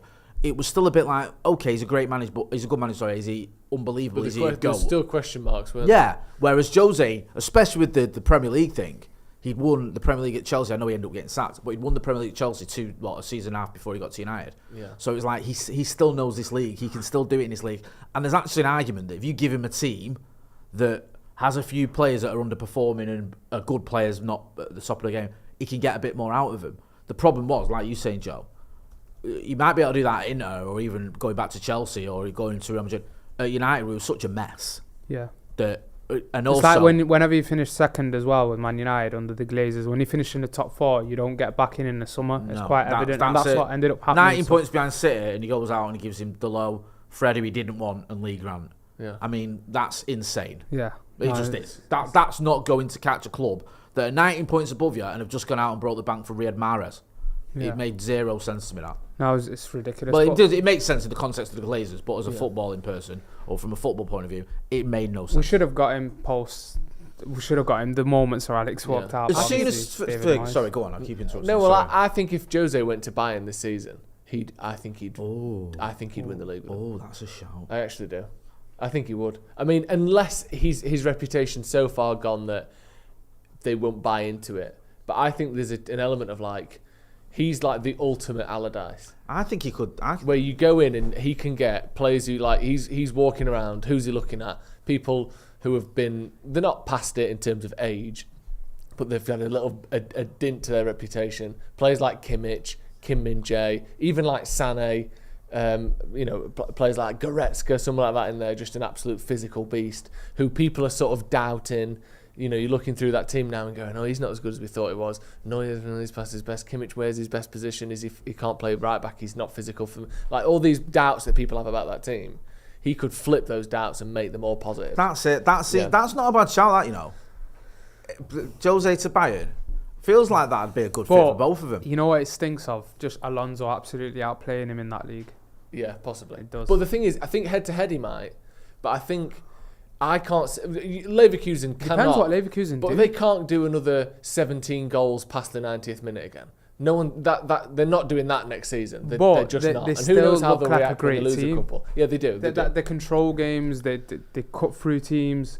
For me, I'm with Joe though. The only thing I think with Leverkusen is what happens when they have a wobble. Yeah. Every club, every team has a wobble. Ollie had a wobble after he was caretaker, and he fell off a cliff. In that stage, remember, we couldn't stop winning, and when we started losing, we couldn't stop losing. Wobbles in the Premier League are not the same as wobbles. This is where you get away with it, though. In the Bundesliga, genuinely, like I've seen that happen to Bayern a few times. Yeah. And whenever Bayern would have a wobble, they're like, oh, it could be like a few years ago it was Leipzig, with Nagelsmann. They're going to do it. Then it was like Borussia Dortmund, was it, with Marco Rose a couple of years ago? Oh, they could do it now, nip in. And I went to the game last season when it was 4-2 against Dortmund, and that was the game where Dortmund could have done something about the league title, and they just didn't. They just got ripped apart with 3 or 4 goals in the opening start of the game. And I think in that league, it's so different because the top 2-3 teams, they can have wobbles all over the season, and they'll be back. But I see what you're saying. I think I understand that league is completely, but at any club, if you can have a wobble where it can affect you, and he's not had one yet. Yeah. You've got to see, haven't you? You don't find out until it happens. And he's had, literally, as you've said, is it 8 games where they've been trailing going into the 90th minute that they've turned it around with, or they've not lost. That's unreal. And there's question marks about the sustainability of it. I mean, don't get me wrong. I remember when City first won the league under Pep, they had a lot of games like that. They had a lot of last-minute winners. Yeah. And like I remember there was one at Bournemouth where it was like the 98th minute or something stupid. There was other ones like against Everton later on, and you just like, for God's sake, Southampton, they kept doing it. But then they kept up that sort of momentum, and you know. But that people don't. I think people underestimate the value of that in football. I think Klopp did that very well with Liverpool as well at a stage mentally when you know that you could really do this. It is one for you then. It really does a lot for your game. Well, both of you. Since winning the league, do you think Klopp's done well? Not well enough, no. No. Is it two? I think 2 League Cups and an FA Cup and a Champions League final. Yeah. Which he lost. This has probably been his best season post that, and they fell off a cliff. Well, they got to the Champions League final, so you can argue there, can't you? But I don't think they played well that season. No, I don't think they did. I think they played better this season than the season they made the Champions League final. I think in 2020, when they won the league, you'd have thought they could go on again. That could they retain it? Can they add another Champions League? Can they do whatever? But not quite happened. But that season when the quadruple was on, but like they didn't actually play well that season. It's just that I think because they made a couple of cup finals, and obviously then they ended up making the Champions League. But as the football they were playing, I wasn't that actually convinced with them. No. But whereas like this season, at some stage, I was like, oh, they might have something about them. It's mad, innit? Because I genuinely feel like if he wins one of those other Champions League finals, you're looking at him completely different, you know? Yeah, definitely. Honestly. Yeah. If you're saying he's won as many Champions Leagues as Sir Alex Ferguson, you are having a different conversation about Jurgen Klopp. Yeah. Like, I'm not saying you put him above 3rd, that'd be insane. But he's ranking him. It would be definitely different. He's definitely above Wenger and Jose in that ranking. Right, we've kicked off then. Give me score predictions. Give me score predictions at home as well. Scoreline and scorers as well. What's it going to be and who's getting the goals? I'll start with you, Jay. What's the scoreline going to be? I'm going to go... I said 1-1, I think, in preview. I'm going to change it slightly. I'm going to go 3-0. Lovely, 3-0, bloody hell. Abdul? I'm going to go 3-0 3-0. 3-0 United. You don't really believe that, do you? I do. Do you? I thought you were teetotal. We're getting ready for the FA Cup final, mate. That's unbelievable. 3-0. Ahmad, and I need a random goal scorer. Amrabat. Yeah. Okay. The two And new someone boys. off the bench. Who's on Yeah, the they're not bench new, today? Rashford. Them three. Very nice. Hey. Predictions in the comments. Dan C says 3-2 United. Buttery Biscuit Base says 3-2 United as well. Jethro says 5-1. Faizan says 2-0 Rasmus Brace. Harry David, who I think did the English version of Curb Your Enthusiasm, says United. Oh my God, that's an underrated comment. United. That's elite. Bruno double. And M. Monta says 5-0 Manchester United. I'd love to just get a win. Cheers, Abdul. We'll speak to you a little bit later on as well. I'm time-stamping that comment in my head. I'd love to just get a win at Brighton. It's been so long since United. Is it the last one? Was it the 3-2 where we scored after full time? I think it might be. That last time we won that. I think it could be. We've That was started off Go relatively on. well so far, United. Stupid. Playing some nice football, flicking it around. That's a bad ball from Ahmad, though. Just giving it to Welbeck. City are 1-0 up already. There you go. We've not even kicked off. How have they done that? They've started 1-0 up. Yeah, it's like the fucking FA Cup final. Oh my God. Nothing sorts out your nerves than starting 1 goal up. That's literally the end of that. Isn't it? That's that. Oh, cool. Oh, so City have won the league. Cool. And thanks for watching. Exactly, man. If I was an Arsenal fan in hell. that game now, I'd just go home. I'd just get up and go, you know what? You got your radio pressed against your Right, ear yeah. like the 1970s. I forget it. It's done. How have they David done Moyes this? that, basically. That's ridiculous. Not that you can't blame David Moyes for not beating City at the Etihad. No, especially with what's likely to be a fucking 1 minute goal. That's got to be. ridiculous, That's you know. usually down to some sort of error or something going on, isn't it? I'll try and get that up in a It's sec. almost funny because of the Arsenal thing. Yeah. Do you know what I mean? Because like you just, as Steve always says, you just got to focus on the team that you hate.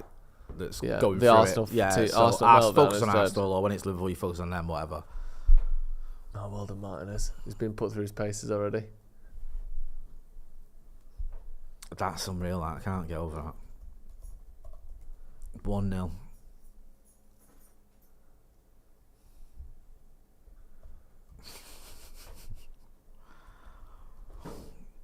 Can City not just be shit again? I used to laugh at City. I used to laugh when City won, you know. Yeah. I mean, when they beat Gillingham in the playoffs final, I laughed. I didn't care. Brighton on the ball. Just clipping it in. Headed away by Amrabat.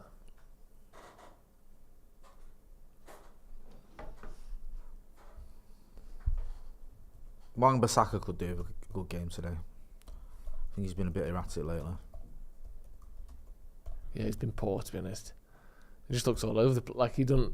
He's lost focus completely. It seems Yeah, like. he's not. It's not been great at all.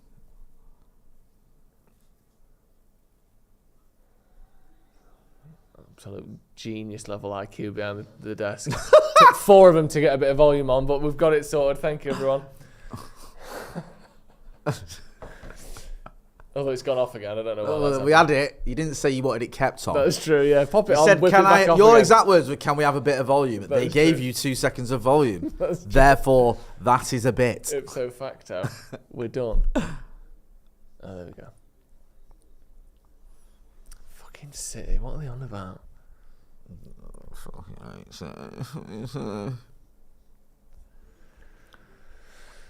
Should be able to get the City game on there as well, so we can see both. You got the old pluser. Yes. I was going to say, if you need me to get my laptop, let me No, know. I've got to do Right. so. There you go. I don't know who scored for City. Does anyone know? Foden. Foden, of course. What was that? 2 minutes in.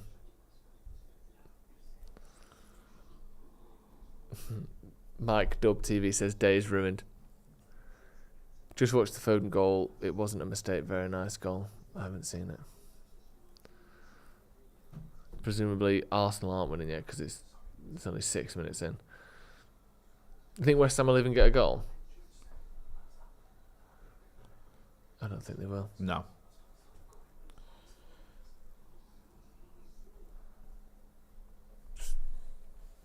United just playing out from the back a little bit.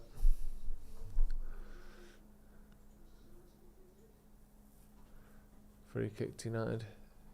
Yeah, he's a bit of an odd character, this Herb, isn't he?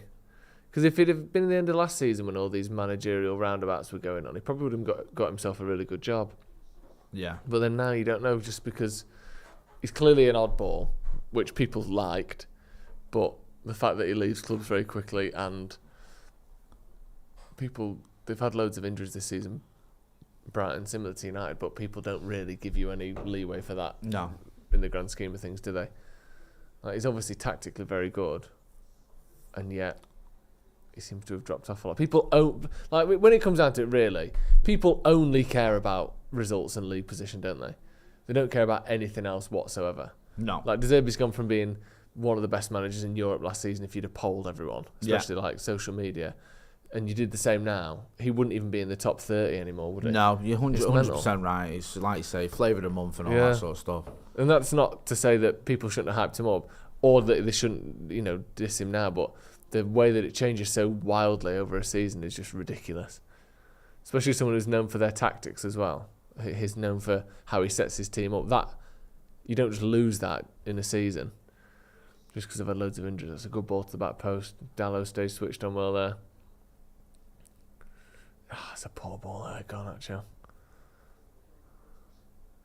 City did Bruyne just having a shot there. It almost went 2-0 up.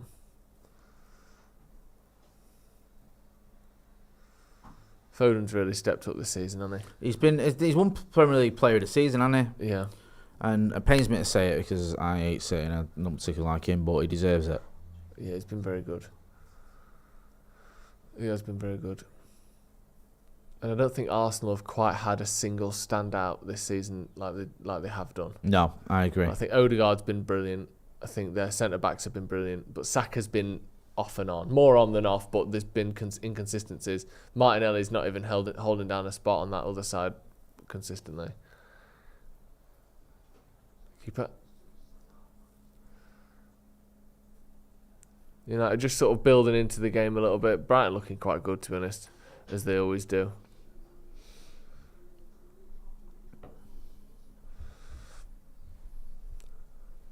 It's a ball, that. Garnacho's, oh, he just did enough there.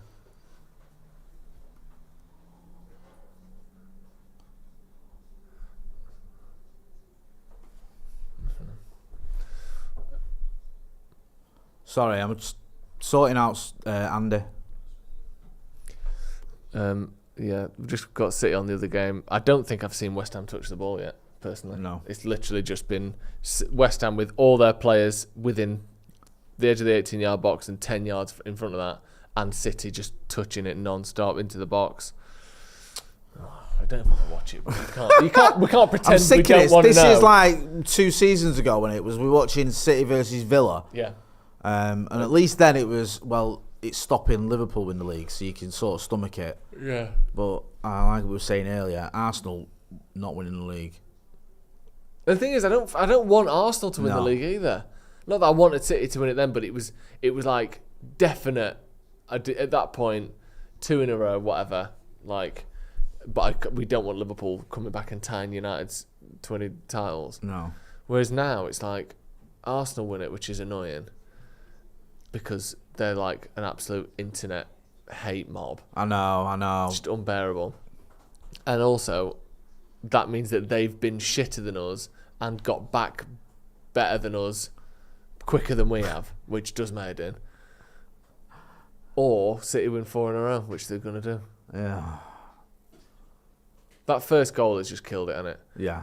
Because even if West Ham get one back, they'll get one back. Yeah, and also if City get a second, which they will. It's done. That's the end of that then. Yeah. I think West Ham could possibly score 1 goal. They're not scoring 2. Oh, Bruno. Especially if not if City go 2-0. Little nutmeg there from the referee. Embarrassing. I think refs love doing that.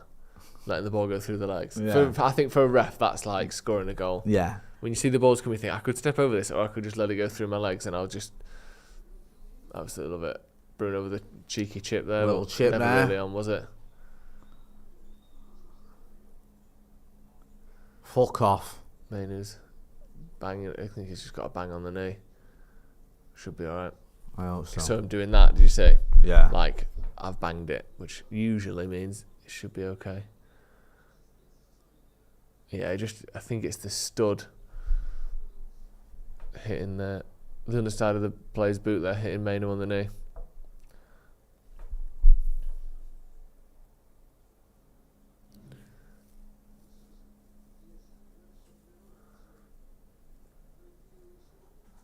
Do you think he'll start in the Euros? Or do you think he'll go? Probably not. I thought he might have gate crashed the party after Belgium and Brazil. Yeah. Was it the Belgian game in particular, wasn't it, where he played the full night? Well, not the full night, but he started. Yeah. And he was player of the match. I just don't know. I just think that a lot depends on the system he plays as well, where he puts Phil Foden, for example. Yeah. Because he's never been great for England, I don't think, Foden. No, and you need to find a way to get it out of him. Yeah. Because he's obviously excellent, but he's never been like he's not undroppable played, for England. No, he's not played for means. England anywhere near the levels No. he's played for. Brighton in a Brighton very are good in position it. here. Oh, they're in. Inside. Good save. Well, who was it against the week where Wan-Bissaka just did that again? So the faintest of movements there, and Wan-Bissaka's completely out of the game. Yeah. Like their player just does a little fake shot and Wan-Bissaka's spinning round. I know it's not easy 1v1 out there, but like what? Just completely runs past his man. Like, you're not defending. What are you doing? Oh yeah, that's not a great look. I mean, I don't know. He needed to slow down way earlier than he did there. Yeah. Like he just sprinted past him.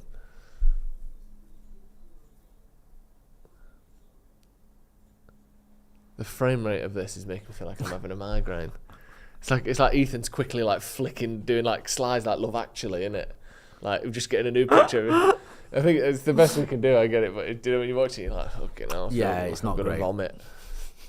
What about Barco there? Look, lovely sort of copper hair. You know, just having a good little season and that. Yeah, he's done all right. Yeah. Isn't it weird that red-headed people get dissed and stuff? It's a mad thing. What do you mean, isn't it? like? Well, like ginger people get the piss taken out of them. No matter what, every country in the world where red-headed people exist, they get the piss taken out of them. Yeah, it's bizarre, isn't it? No, it's not. It's sad. Sad to say. What country do you think has the most redheads? What Abdul country said, has what the most country has the most redheads? redheads? Do you mean by percentage or by number? Because by number it's probably England, but by percentage it's probably Ireland. Do you not have them in America? Well, yeah, it could be America then. Because the sheer volume just of sheer people. volume, yeah. But I think Ireland or Scotland. Yeah, yeah. What do you reckon? When I think of redheads, I do think of Scotland more than anyone. I think of Ireland. Do you? Most Abdullah redheads thinks. per capita. Become a redhead. How'd you become one? You have to fill in a few forms. Which country has the highest percentage of reds? Ireland has more redheads than any other country with around 10%. Most Yeah, well gingers done. by number. Numna. Scotland and Ireland. Redhead Man United challenge. Name all the redheads that play. There's a strange 10%. There's only a few places in the world where it's above 10%. And like Ireland, Scotland, look, parts of Wales as well. And then weirdly, one particular part of Russia has got like a little cluster of redheads above 10% in terms of frequency. Very interesting. I only think of Paul Scholes. What, for United players? Redhead United.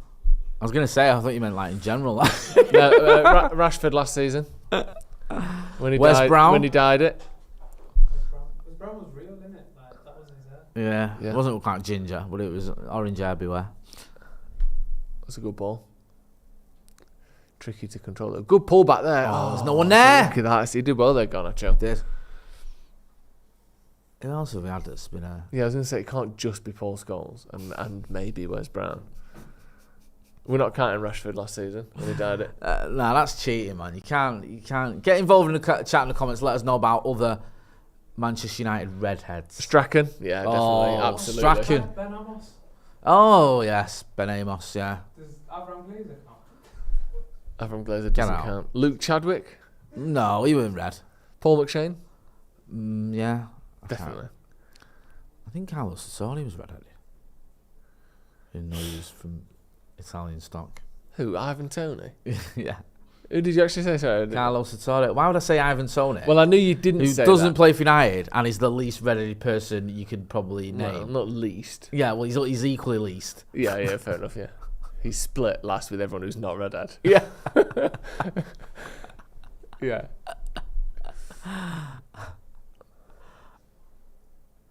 Well done, Wan-Bissaka there, a bit better. Red hair people aren't as common as you'd think in Ireland. Yeah, it's around 10%, so it's still very uncommon, but more common than most. Yeah, places. my eldest has got ginger hair and she's always like moaning about it and dyeing it and that. It's weird, isn't it? I'm just trying to tell her it's lovely. It's nice, isn't it? It's rare. It's unusual. It's good. Yeah, it is. And it's by far, well, I suppose blonde's very bright as well, but it's like, it's good that it's exciting. It's not dull, is it? It's like something that's like Have you ever thought of going redhead? outlandish. You'd see it. Well, my beard's quite That's red, what I especially mean. in the sun. My beard gets very red, so I feel like I'm sort of, Halfway there. I'm doing my bit. Yeah, what about you, Abdullah?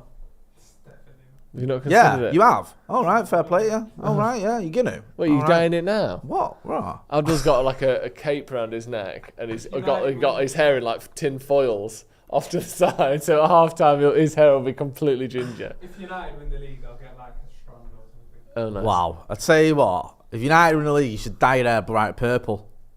What, if United win the league, you're growing your hair back, aren't you? Yeah.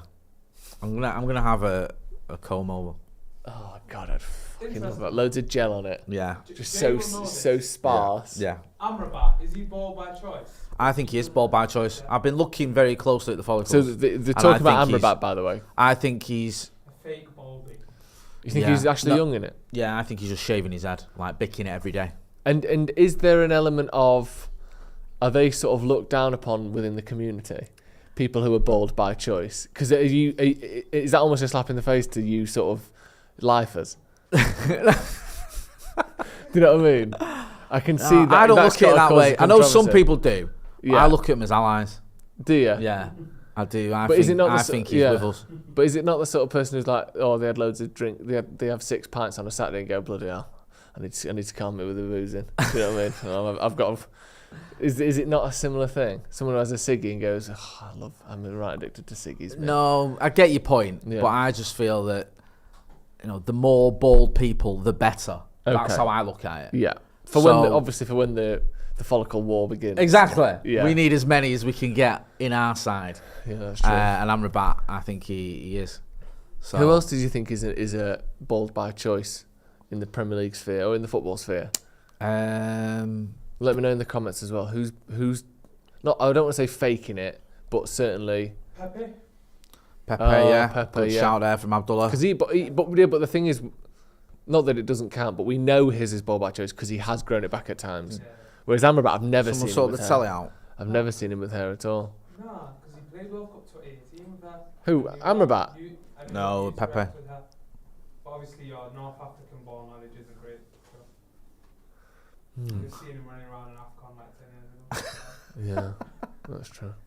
It's interesting. Seems like certain parts of the world go bald less and more frequently than others. What do you mean? Well, when I was in Thailand and Vietnam, Yeah. there was certainly less bald people there than I've noticed in England. Really? But most of the bald people I saw were white European people. Ah, right, okay. And I haven't Googled this. It's literally this just isn't. This is first-hand, this is non-scientific anecdotal evidence. Yes. When I was there, I didn't see any baldies. No, I did see some, but not only as a much. few. Oh, City it's 2-0 2-0 City. So the Premier League title race is on a knife edge at the minute. I mean, if West Ham score a quick 2 goals, it's anyone's. Hmm. Do we know who the scorer was for the second goal? Historically, East Asians are the least likely to go bald. There you go. Interesting, that, isn't it? Yeah, that is. It's a good little And stat. and it's you can tell Oh, it's when done, you're yeah. there. It shows. Newcastle winning 1-0 as well. They can have Europa Conference League. Losers. We'll just get the Europa League through winning the FA Cup. Obviously. Of course. Destined to happen. Fucking City, boring bastards, aren't they? Don't they just make football shit and unenjoyable? Honestly. Pep Guardiola, no one has done a bigger job of making football shit to watch than Pep Guardiola in the last 15 years. And I'll stand by that. Fucking boring. Absolutely world class, unbelievable. Best manager in the world. I get it. Garbage to watch. Utter garbage. Look at this. West Ham haven't had a fucking torch. It's not even football. You need a bit of jeopardy it's for excitement. Boring. He's turned football into a fucking science experiment. Set him up on their way here after we've just been praising him. Good block, Wan-Bissaka. Oh, God. I know you couldn't call it defensive because they're not sat back. I think the way City play is defensive. Right. I think it's so risk-free. And to me, that's what defensive football is.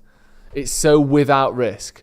Because whenever anyone gets near them, they just pass it away from them. And then if they ain't got an opportunity, they come back again. And they do it, and they come back again. It's fucking garbage. Yeah, I get just your point. Shit. It's so unfun to watch. Football's just shit, isn't it? It's just a training exercise. It looks like you're watching I just need to do something quickly. game. I'll get off my phone in a minute. No, I agree. It's West Ham have got 17% possession. 17. How is that? That's incredible. It's so difficult to do that. I get it. I'm not saying what they do is easy. I'm not saying that they don't deserve to win. You deserve to win. It's all as valid as everything else. But it's also boring and shit. City having 83% possession. Grow up. Probably going to get another one here. Haaland. Oh, great tackle. Yeah, Trolley Trampink says City are doing to football what Max and Red Bull have done to F1. Ball played across there. Roots Raf says totally agree, Joe. Boring to watch. Robotic anti-football. Anti-football. Love it's that. Just crap.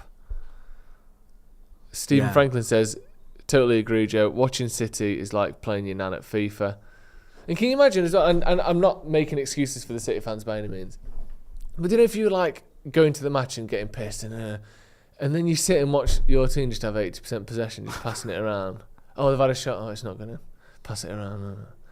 It's not a party atmosphere, is it? It's not like enjoyable stand up on the edge of your seat or on the edge of your feet, like going for it, screaming, ups and downs, waves of emotion. It's just pressure, goal, pressure, goal, full time. Yeah. Isn't it? Yeah. It's not like there's no rhythm or storyline or drama to it.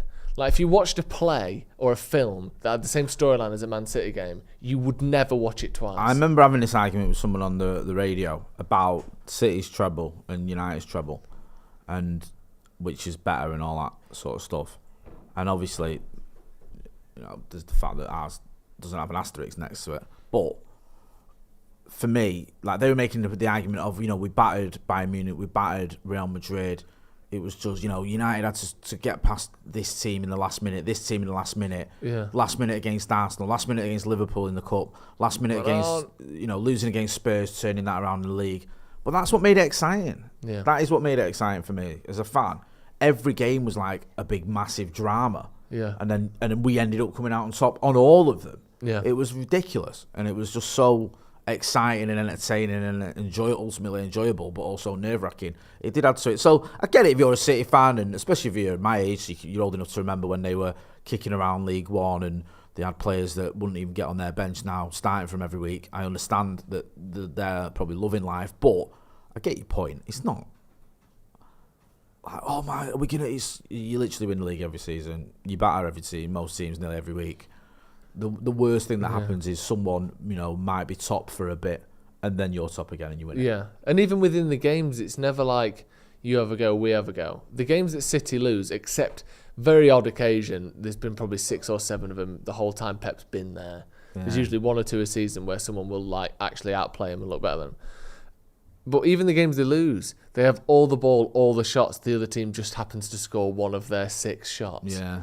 Like it's just, I'm not, obviously, in terms of efficiency, winning games, the fewer chances the opposition can have and the more you can have, the more you will win. For Manchester United. Counter-attacking here now.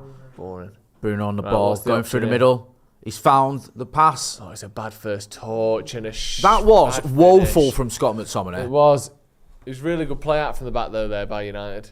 Is McTominay a bit ginger? I think he's more blonde, I think. Okay. Strawberry blonde. This is a good counter-attacking move from United here. Bruno goes through the centre. And the pass is Great really good to ball him as well. It's to just a- Scotland. Sorry, bad touch. Just a bad touch, And a woeful shot as well. I think he sort of maybe thinks he has to take the ball away a little bit to avoid the defender, but it's just not a very good touch, is it? It's too heavy, if anything. If nothing else, I mean. Fucking hell. Chris Griffiths, up the RH. Yeah, up the RH. See the scorelines there at the side of the screen. City 2-0 up, Arsenal 0-0. Not that it's going to matter. Newcastle winning, Chelsea winning as well. Who scored for Chelsea, do we know? Caicedo. Is he starting to look alright now? I don't know, I'm sick of it. I'm sick of when a team's losing, their manager, all their players are shit. And you can't defend them, you can't say anyone's good because look at what you're seeing, you're blind. And then they win 4 games in a row and actually Pochettino's good and Caicedo's decent and Nicholas Jackson's good. People need to have some level of consistency with their opinions at some point. Fucking shite, innit? De Zerbi's shit now, you know, Jay. Honestly, how many people told us last season he should be the United manager, he's the best manager in the league, look at the tactics. And they've disappeared. They've just melted into insignificance, those people now. Yeah, when you it is. How can your opinion only be based on the last 2 weeks of your life? That's what a fucking fly does, isn't it? It does my head in. Like people got thinking that Tuchel was having a great season because they almost after that first leg against who was it they played in the Champions League semi-final? Was it Real Madrid? Yeah. And people thought they looked quite good. And then all of a sudden they'd gone, Tuchel's having a good season, actually. Even though he's lost the league. Even though he's not. Like... And I know Leverkusen are, like, doing better things than anyone. But Munich are nowhere near them. No. Munich have been awful. And not played great football along the way. Like, but that all goes out the window because they look quite good in one game against Real Madrid. All you lot were having to go to, like, fucking hell. It's the same as well when he got knocked out and he took off Harry Kane. Yeah, Everyone he's the was shittest manager in the world again. He's woeful. Like it's like you can have that opinion before that game and stick with it afterwards.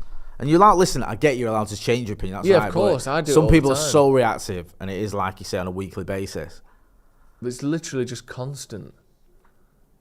Oh, it's great. Oh, was that clearance by Martinez there? Good header that. I think from, Onana maybe would have got Brighton. there anyway, but it's very good from Martinez. Header by from Brighton at the corner. Yeah, I think Martinez, man. there. We couldn't leave it, could he? What we've missed. Good to see him back. Hopefully he doesn't get injured between now and pre-season because he could do with a good pre-season to get this season. Between now and next week. I was going to say, that too, but I think get this season behind him. Yeah. Full pre-season, fully fit. We'll see you next year with a new centre-back partner. That was an interesting ball. And maybe a new left-back as well by the sound of things. Seems to be hints of Romano keeps saying United want a left-back, doesn't he? Yeah, I mean, you can understand why. Both our left-backs have been injured pretty much the entire season. Yeah. Malacia, I don't know what's going on with him. Malacia literally injured. Yeah, I don't know if we'll see the same player when he comes back. And then That's good defensive work from. do you know where that could have gone anywhere? And it just fell in the worst place from United point of view. Yeah, unfortunate there from Amrabat because he makes a really good tackle, but the tackle's so powerful that it plays Brighton through. Not his fault either. No, it wasn't.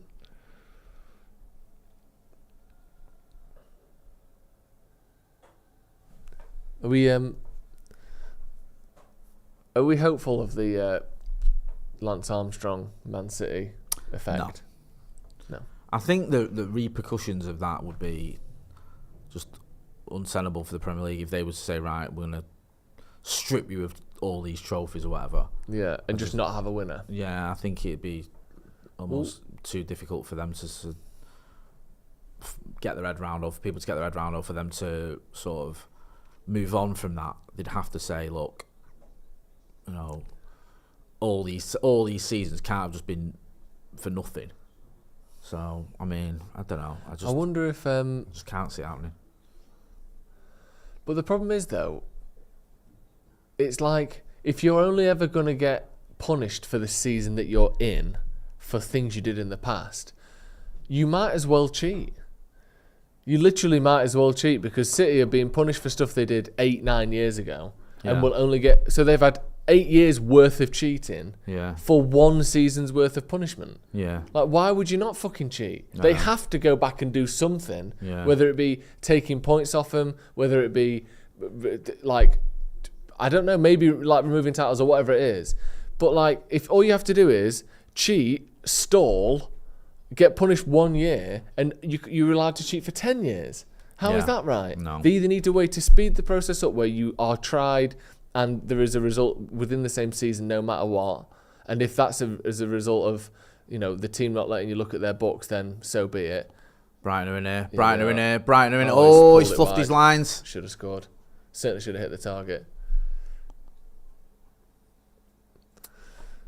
But do you know what I mean, though? Who? Foden scored them both. He's been the one this season. Do you know something? And I'm not taking full blame for City winning the league. Full blame? Yeah, I'm not. But I hate to say, I was chatting to my brother-in-law. Right. About 5 months ago. And he's a Man City fan. And I was chatting to him about Phil Foden. Yeah. And I was saying, when is he, like, we've been promised this amazing talent. We've seen how good he can be. Obviously, he'll get you 15 goals here and there. Like, obviously, he's great. When is he going to become the player that he goes from being starts 70% of games to first name on the team sheet for Man City? When's he really going to push on? And I'm not joking. Since that day, that fucking weekend after we had that conversation, he's been the best player in the Premier League. Like, it literally happened. Because we had the conversation that weekend, he scored a goal or two, and my brother-in-law texted me saying, "There's Foden for you." And I was like, what have I done? So I don't want to say it's my fault completely, but it's certainly karma and sort of cosmically, I've definitely played a part in Phil Foden being probably the best player in the league this season, and I have to apologise to everyone. I'm very sorry. No, I get your point, because sometimes players can be mint, right? And still not quite live up to the hype. Yeah. And I hope Foden, everyone was going about it for years. Obviously, when England won the under-17s, I think it was, he was like the star of the show. We were told how good he was going to be. And I think the way he's been brought into that City team has probably been the best way you could bring any player into any team ever. Yep. He's just been brought in gradually as an 18-year-old, 19-year-old, bit more, until even last season he wasn't playing every game. He was rested after the World Cup, wasn't he, for about 2 months or a month, even whatever. though he'd scored about 15 goals before the World Cup. I don't think any player's been handled any better than he has. But then sometimes you'll see a player who's like raved about, does really well, has a good career, and then there's always an element of could he have done better. Like Joe Cole's a good example. Yeah. Joe Cole was the ultimate wonder kid, right? Like everyone when I was younger was raving about him, was going on about him. You'll see Rio did that interview where he said at West Ham they all used to go and watch him train. I've seen someone say that when he was away at the England camp when he was a kid, he just took the mick. He was doing Rabonas and all that in training and just didn't care. It was just everyone was like in awe of him. And he had a good career, Joe Cole, but I don't think he was ever quite the player that he was been labelled. No. Which was one of the best ever. Whereas Phil Foden, now he's showing that. He is showing that he's just won Premier League Player of the Year. Obviously banging in goals. I think his trophy haul is up there with anyone in Premier League history. Has he got all 6 of these Pep trophies, or has he got 5 of them? I'm not sure, to be honest. It's either 5 or 6 in it. Yeah. Including this one. So, it is just silly what he's won, and he's played his part in those wins as well. You can't just say he's been given trophies. He hasn't. No. So far City have had 76% possession against West Ham. Bloody hell. What's the point? What's the point?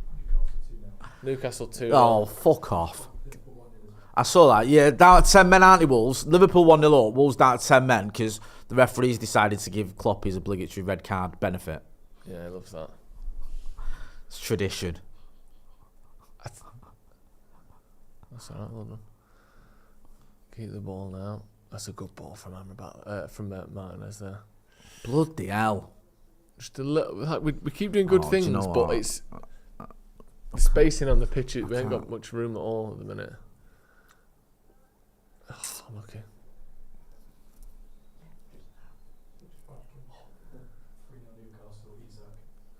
3-0 Newcastle. Fucking hell. You two have a nice little ball over there, aren't you? So they've, in Look at the him. saving grace after a shit season derby. Newcastle and Liverpool both coming up clutch on the last day of the season, having been. Oh, that's not a foul. No, that's not a foul. That. Mate. How annoyed would you be if they rebuilt Old Trafford and they called it the Ineos Arena? Or Ineos Old Trafford, or what? Let's say Ineos Old Trafford. I wouldn't care. I love it.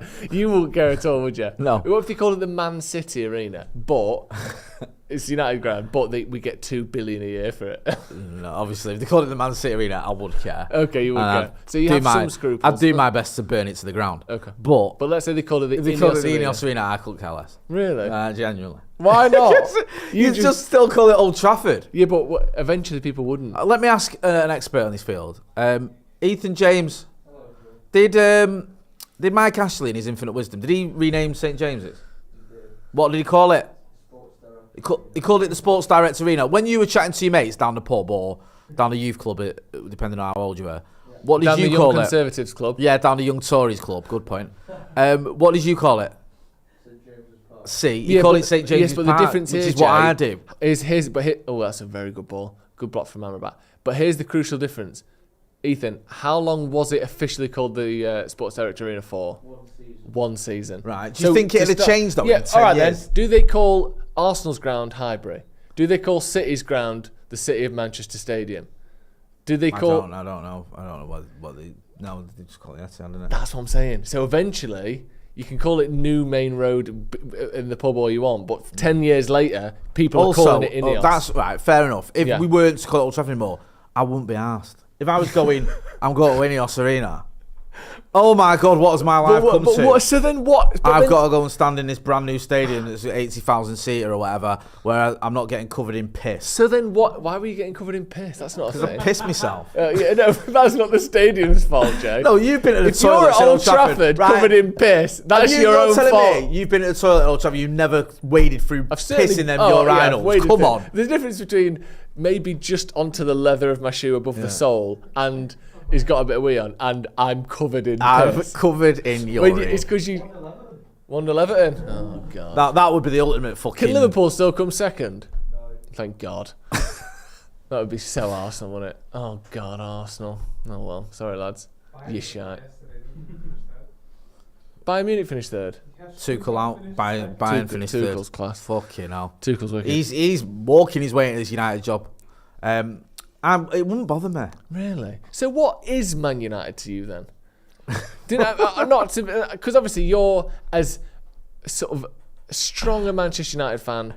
I mean, you can use whatever metric you want. There's no one who's a bigger United fan than you in terms of being where you're from, family, going to games, caring as much as it. Like, do you know what I mean? I'm not ranking people, but no. like you don't. I think get there's a level that everyone is at. Yeah, like, and you're certainly above that threshold. I don't think that anyone. I don't think I'm a bigger fan than anyone else. Man United fan. No, I don't think I'm a bigger fan than anyone else. But I get your point. Of like, there's millions of fans are at a certain level. Yeah, whatever. But you've crossed that line into you're as much as United fan as you can be. Yeah, pretty much. What is it then? Because you don't mind a new stadium, which I think fair enough. A lot of fans don't, but a lot of fans go, I like the grass. I like this. Yeah. This. I like. You don't care about that. You don't care what it's called. Would you care if the kits change colour? That would be a line. Yeah, I think so. That'd be a bit. If he said we're going to start wearing blue from now on in the new Manchester City Stadium, which is what we call it. No, we're not going to wear blue. We're just calling it Ineos Stadium. Yeah, and we're going to cheat. There's certain things that will always be United to me. And also, if they do build this new stadium, I get your point about they call the Etihad, the Emirates, and the Allianz Arena, and all that. But if it's at the venue where Old Trafford was, which there's a lot of talk of it being like next to Old Trafford, you're probably still going to call it Old Trafford. And also, that area is Old Trafford. You can't rename the town.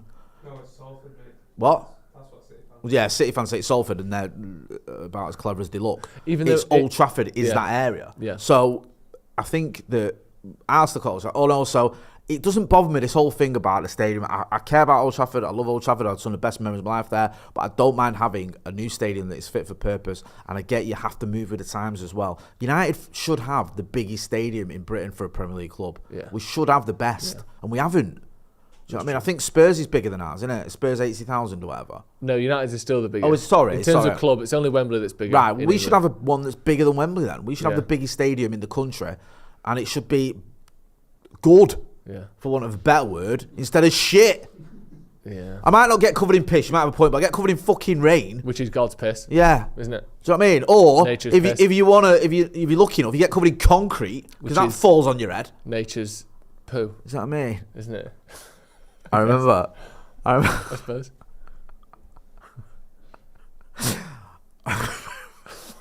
Go on, get it I out. remember when there was this talk of the fans rep, like a fan liaison person, and Rick, who we know, got the job. He goes to the game. I remember someone put on Twitter kicking off, and they were having a go at United fans who go to the game. And he No said, one in the box. I never forget, he said, these United fans who go to the game, just because they go to the fucking game, stood there wanking into the urinals every week, they think they should be deciding what happens at the club. And I thought, what? Like, I'm not being funny, I've done a lot of weird shit in Old Trafford. I've never wanked into the urinal. I'll be honest, Jay. You've been to a lot more games than I have down the years. How many times have you seen people wanking into the urinals? No. Like, we've seen some good football as well. Yeah. But I do not remember anyone If wanking. anyone has into- had reason to over Wanking the last into- 30 yeah. years, it would be Like- a United fan. Like, that's not a thing. That's ridiculous. Oh, Arsenal scored. There you go. Good The lad. title race is back on now. Fucking hell. Hey, if West Ham score next and they've got a Right. corner, If they could score 3 goals from this corner. to be fair, I mean, obviously it's done. But if West Ham were to score the next goal in this game, it would make for a very cagey last 10. It'd be nice to have a little bit of drama, wouldn't Yeah, it? it would, yeah. Instead of it just being fucking boring and just forget it and. Go on then. Bicey! Oh! What's a Is that goal? offside? West Ham What's have just a goal? scored and Kudus has scored an absolute Absolute fucking worldie. bicycle worldie. I think they're going to look at that because all the City players are moaning. It is Kudus, isn't it? Yeah, it is. That is an unreal goal, that. All right, calm down, eh? No need for that. Bloody irons. There you see, I'll be wanking into the toilets in a minute if Mate, fucking I West tell Ham you get what. another goal. Sorry for that. I can't do that. Look at that. Honestly, that's football, that, Jay. That's the best goal that's been scored at the Etihad this season. I love that. That is a No, it beauty. isn't, Marcus. Oh, yeah. All right, buy a non... Don't set him off. I jumped in there before you started. by my Abdullah. head. If I score tomorrow, I'm dropping one in this time. There we go.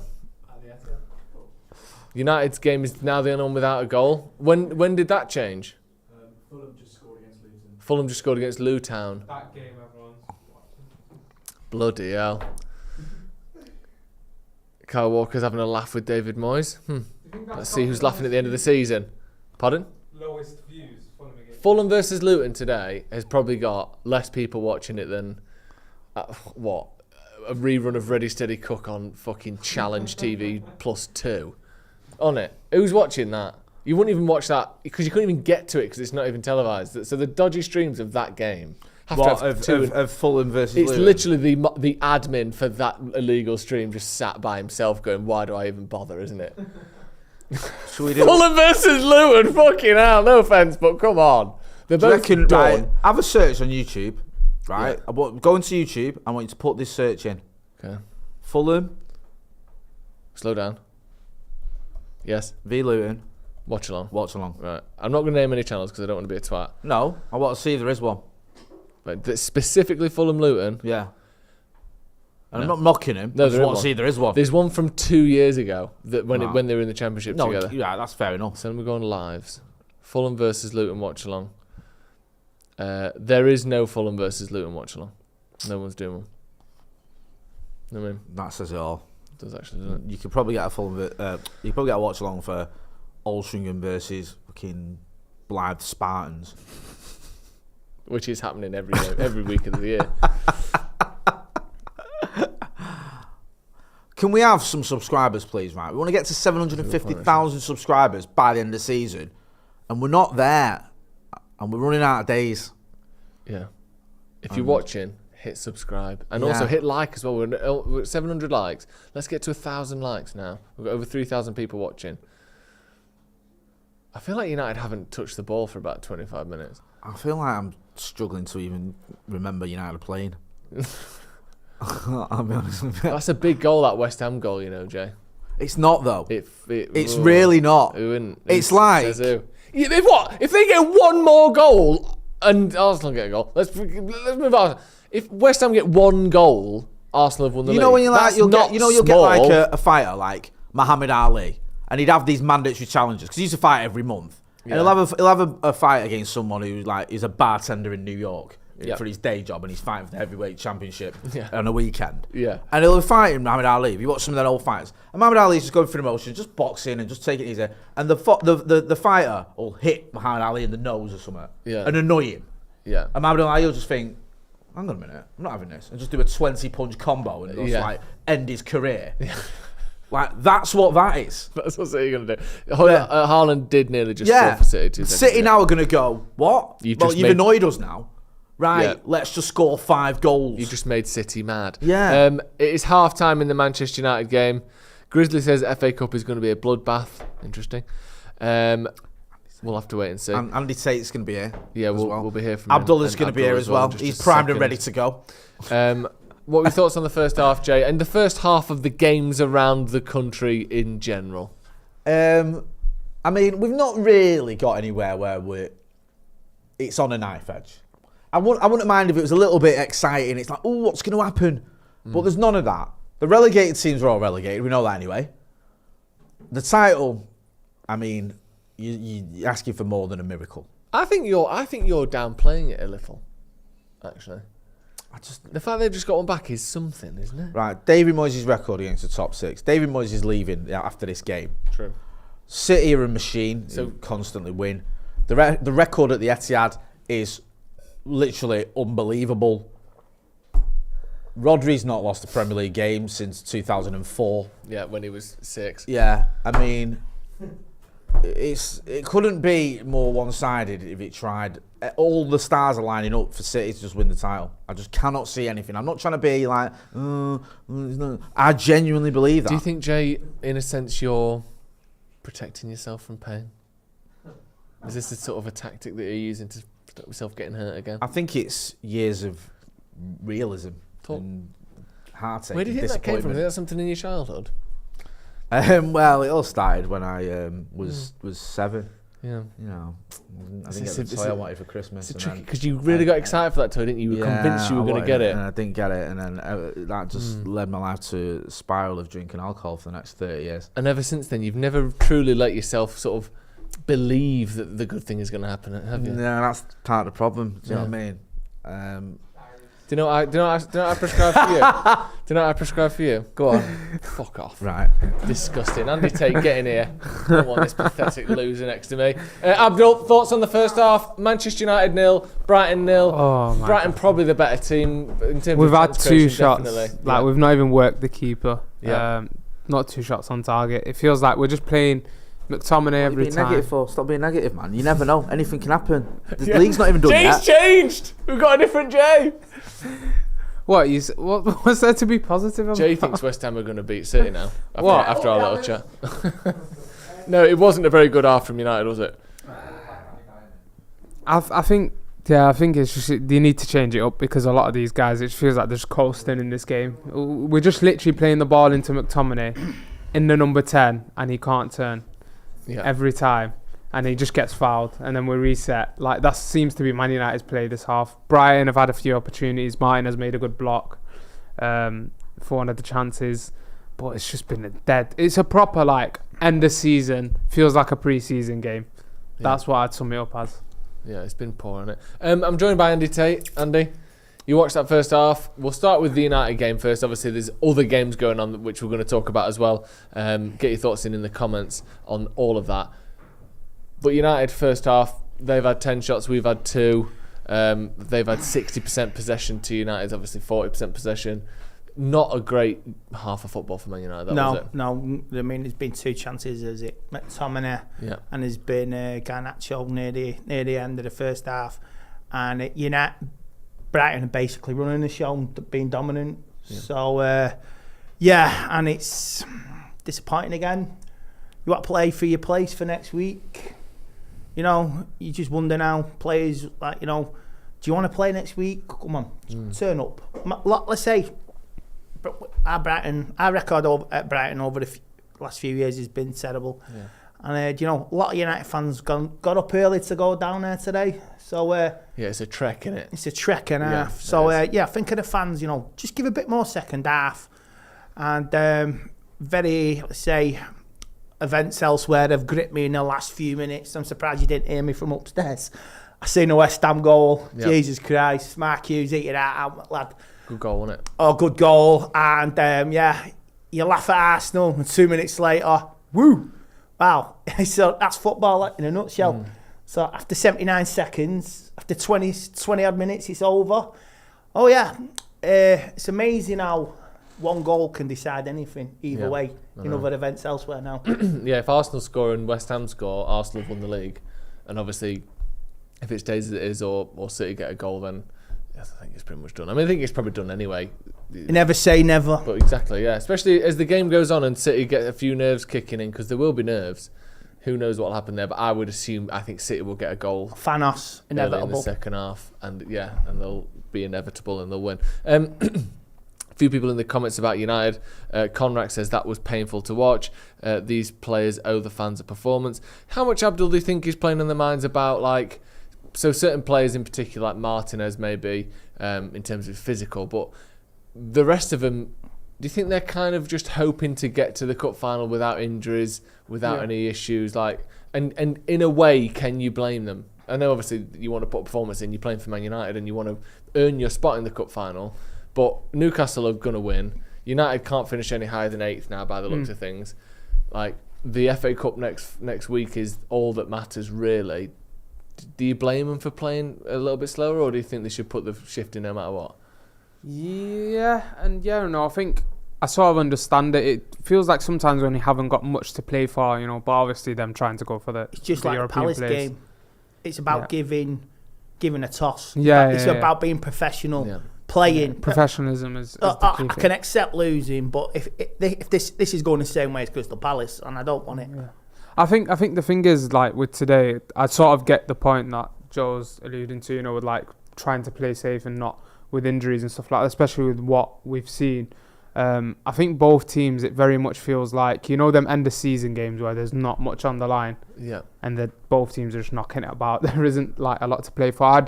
I'd maybe make some changes for a few players that could prove a point. We've seen how that was with Højlund when he come off the bench, that they get Newcastle getting a goal. I think if you're not up for it, Garnacho's not look really great. No, but the fans stick by and pay good money and go away to games like that. I think it's far as well, isn't it, Brian? There's an effort as well, like you say. Sometimes the players don't deserve that support. It's about putting in the effort. After they were ashamed and embarrassed after that Palace, and you've seen all that. You don't, you know what I mean? Put in a shift. That's all we ask for. Yeah, I don't know like how many I'm like. I think because that rightly so gets chucked at the players every week. Like, oh, you know, you're being lazy, you're doing this, you're doing that. But I don't know if from what I watched against Brighton or United, that it's the players not fancying it. It just feels like that type of game, like it. But I think it just needs an injection. 30 games like this season, though, haven't we? Where we look a bit. We're almost worse than this. Yeah, I'm almost happy. Not interested. Not interested. Yeah, I think that's probably what sums up this game. It's like the lack of interest, probably. I mean, I could go to 2 games straight. Like in comparison, you got the 3-0 with Manchester City, 3 days, then you got the Carabao Cup against Newcastle. It's about being professional and playing a game. It's just like them games, like Crystal Palace, and this is all that we're not losing. It's the same sort of mentality. Do you know what I mean? Yeah, it's interesting. We've got quite a few comments. Obviously, get your thoughts in the comments. Hit like as well. Let's get to 1,000 likes before the second half starts. We only need 100 more, so let's hit the like button if you haven't already. Giant says midfield is the problem. I think Amrabat's been caught a little bit more in this game. I think we've relied on him too much to bring the ball out and to hold the ball off the defenders, and I think they've pressed on him and won the ball back. But I think he's done a lot of good things as well. United players are just thinking about their night party after the football. They haven't got one after. Their award ceremony's cancelled. Yeah, any party in there's no partying allowed. Unofficial, that's for sure. Dynames says trash last game of the season. Playing for something or not be professional, but put the effort week in week out and show that you care. Just piss off the fan base. Yeah, it does piss the fan base off. Mika says Amrabat is too slow mentally. Gunny says no passion, no drive. So sick of watching these players walk about this season. Why is it, Abdul? I know you like paying attention to tactics and details of things.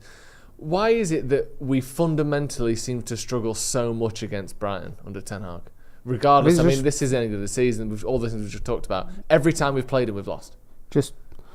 I think a lot of people don't want to hear it because I was like, even earlier when I was commenting on the way we set up with Erik Ten Hag, because everyone just wants straight away and jump on his, don't blame him, there's no way it's him, Yeah. But ultimately, you've been out coached about 4 or 5 times against Brighton. Simple as that. Like, players are shit. And he's called them out, rightly so. Players, don't you think he some of should them are not realise it interested. though? Because that was his first game. No, because when season. you're not doing it though, you're not doing it. And that's what a lot of our fans don't want to accept is he's being out coached. Like it's happened now 4 or 5 times. A lot of people just want to sit and defend every little bit when it comes to Erik Ten Hag. Have a balance. Like players hold criticism, like Andy said in this game. They don't look up for it. Uninterested is what describes it perfectly. But then from a manager's point of view, the whole game is play the ball into Amrabat and we're not moving up. Yeah. Now, yes, some of those bits could be the players, but very much the ball goes into Amrabat and we're sat deep. Garnacho's barely had a sniff, and when he hasn't looked the best. Ahmad's trying to, bring the ball into the centre of the pitch. There's a lack of combinations in the middle of the park. Like, there's nothing, there's no real outball. We had that one chance, I think, where we ended up going through on goal, and obviously Scott McTominay puts it over the bar. That was a good move. But how many of them moves do we make in a game? But if you remember, Ten Hag's first game was at Old Trafford against Brighton, and he learnt straight away, and he changed everything from that game onwards, if you remember. So why is it we're playing like the same we was at first game? We're playing with a team that has a structure and a plan, and Brighton is a team that had the midfield ripped apart and the spine ripped apart. So I wouldn't want to sit here. Luton Town battered these 4-0. Yeah. But I rest my case. Luton Town probably have a better plan than Man United. They just have worse players. That's the facts of it, because we faced Luton and we looked shit against Luton. We allowed Luton to open us up in that away game. It was end to end and it shouldn't have been. We scored early in that game, but this is the example. We've made every single game a 50-50. And it's absolutely ridiculous. No, but the return at Old Trafford this season, we were outclassed, outfought in everything. Yeah, and it was Hannibal scored a goal, and he gave more effort in 17 minutes. And McTominay was just looking at him, head down, and there's the inspiration. That's a mixed bag. That's what I'm saying with the mixed bag. It's like you got players who are genuinely uninterested, players that don't know what plan to follow, a plan that isn't there, that's not clear and concise. Because, like, my point is going back to Brighton. If we're comparing it to Brighton in a sense, which is obviously a lower team in the table, but when you compare it in a pure footballing sense, Brighton lost McAllister and lost Caicedo. They lost the spine of that team. They've had a lot of injuries this season, loads of injuries, just as like most Premier League teams this season have really struggled with injuries, like Man United. But one thing is, they have a certain way that they want to play. Now, obviously, they're lower in the table, but when you say these things, people are like, but they're lower in the table. We've got better players. We've spent a bit. How much does this squad cost? 400 million or so. That's what I'm saying. It's ridiculous. Like, and when you look at some of the young players that have come through, like Kobe Mainoo, Garnacho, like the academy has produced some top players over the last couple of years.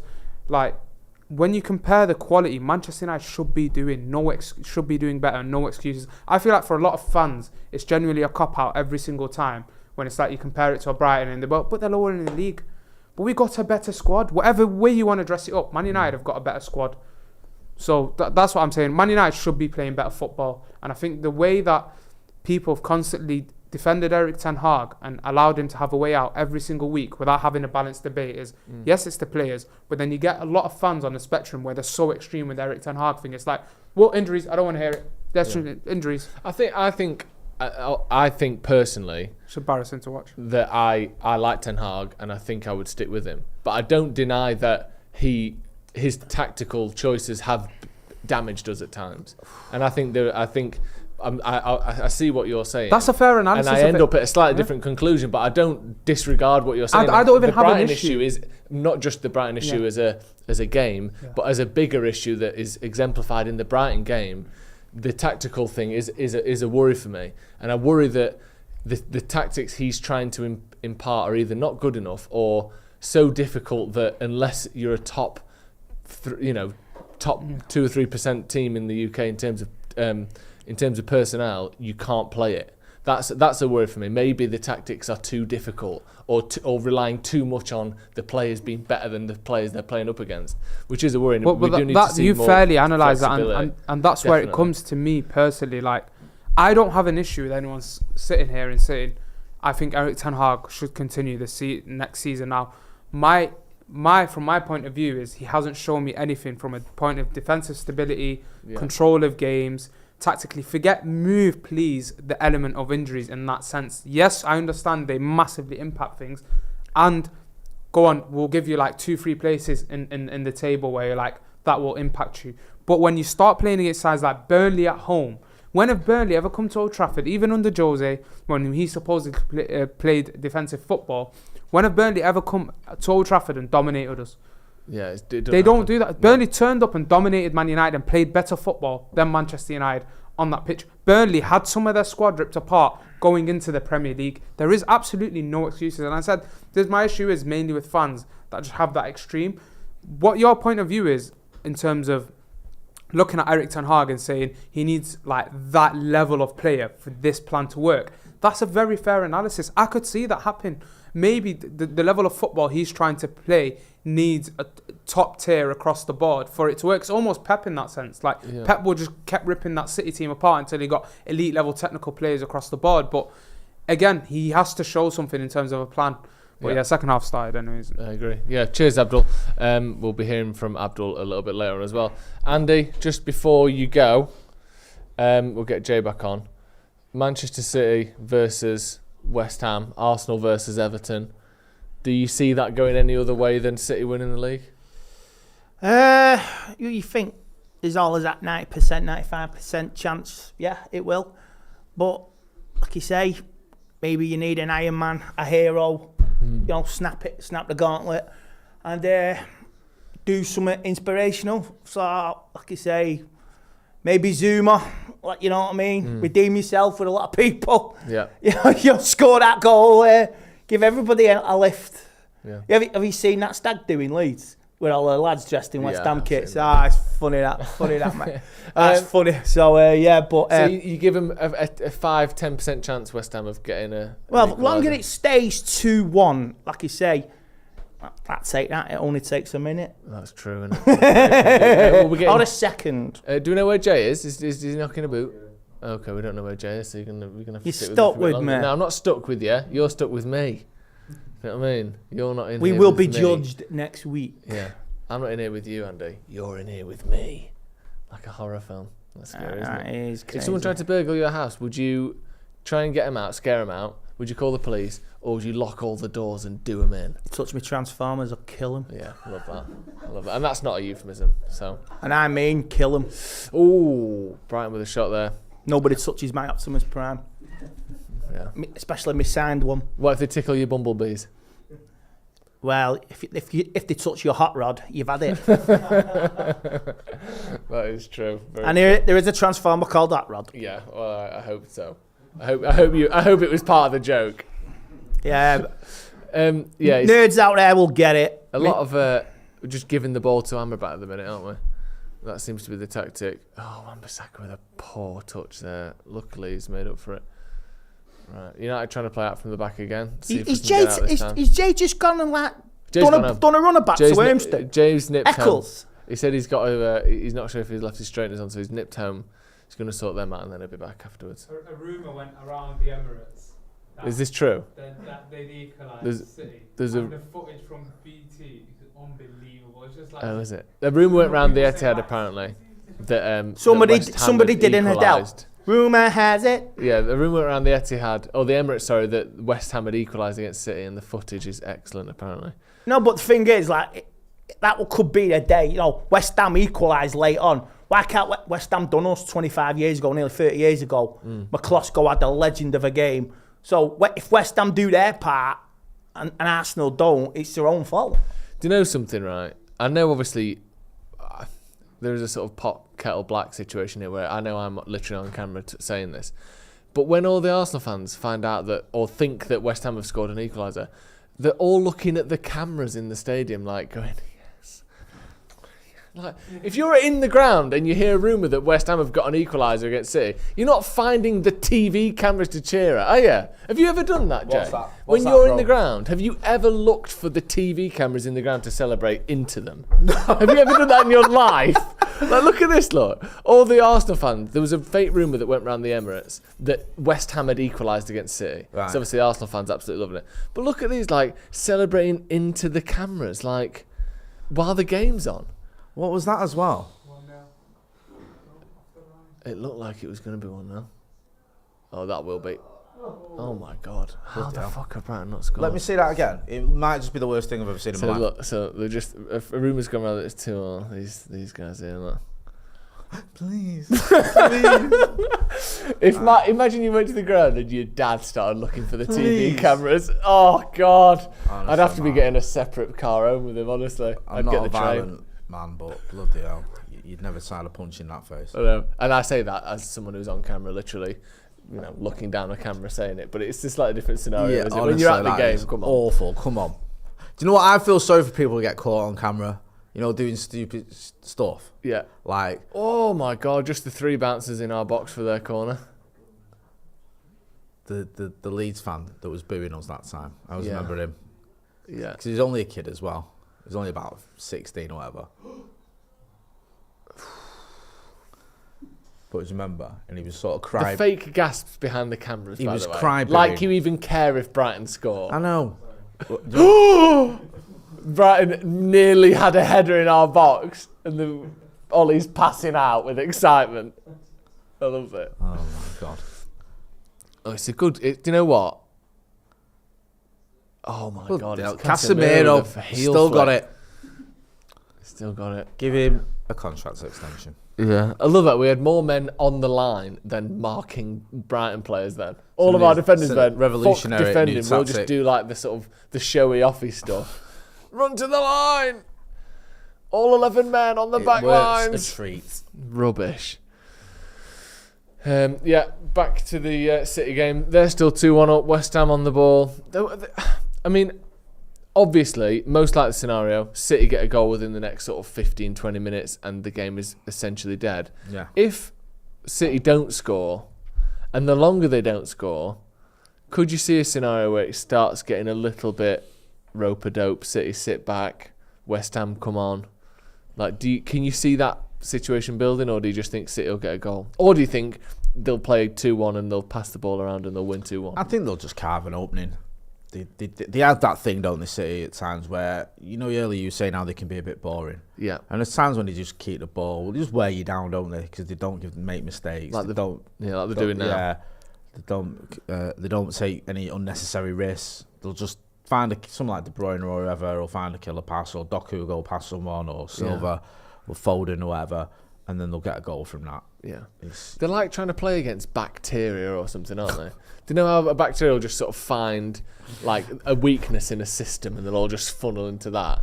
Like they just keep trying different things until, there's a weakness here, lads, and get the ball in there, and then 4 players run into it and they've scored. It's just horrible. It's like playing against an AI algorithm. No matter what, they will just find the hole, they'll find the weakness. Unfortunately, Joseph, I think you're right. Lovely turn there, Maino. Find a pass. That's find a pass. foul. No one there, is there? And a yellow. Orange. Think about it. Give him one. He's thinking about giving him a yellow card for what is a yellow card offence all day long. He's running away from you and you grab him and grab hold of him here. And that's a yellow. Yeah, you can't just pull someone's shirt. Has he not booked him for that? No. They don't know, do they? Honestly, and not even in, maybe, I don't think it's just a United thing. I think just in games generally, but this scenario happens more with United because of the types of games we play. They do like just going, the game's just shit, I'm not going to ref properly. Do you know what I mean? Like, if that was like Arsenal versus City, last game of the season, whoever wins the league. That's a booking. Yeah. Like, sometimes refs just, this is his equivalent of a day off today. And it's like that, he's just pulled someone's shirt, he's stopping a counter-attack, he's pulling someone's shirt, Textbook yellow card. All Yeah, day long. it's just there's no debate about it. It's a yellow. I don't want to write his name down. I can't be asked putting it in my bothered. report. Who gives a shit? No one cares anyway. It's And just so dumb. But it happens all the time in games like this. And there's also that thing with United where, and it's any big team, but again, it happens to be United because we do it all the time. I'm sure Maynard was offside there. Where if the underdog starts doing well, they get so many more decisions their way. Yeah. Because the ref's like, well, just because it's Brighton don't mean you're going to get it easy. Yeah. And you're like, well, no, you just still do your job properly. But there's so many decisions where they just go with the flow because they want the upset to happen. Pisses me off. Go on, Aaron. What's happened at Chelsea then? Why are they good all of a sudden? I don't know. It's just That's good. I think there has been a little bit of squad unity there creeping in. Yeah. I think where I know it wasn't that long ago they were all fighting over penalties and arguing with each other and stuff. Yeah. But I think more recently they have sort of got on the same page, realised like, look, you've actually got some decent players there. So What do you make of all this? Adam Lallana coming off, getting a he's not though, is he? standing ovation. Ollie's saying he's a legend. Is he? No. One of the worst signings probably in Liverpool's history.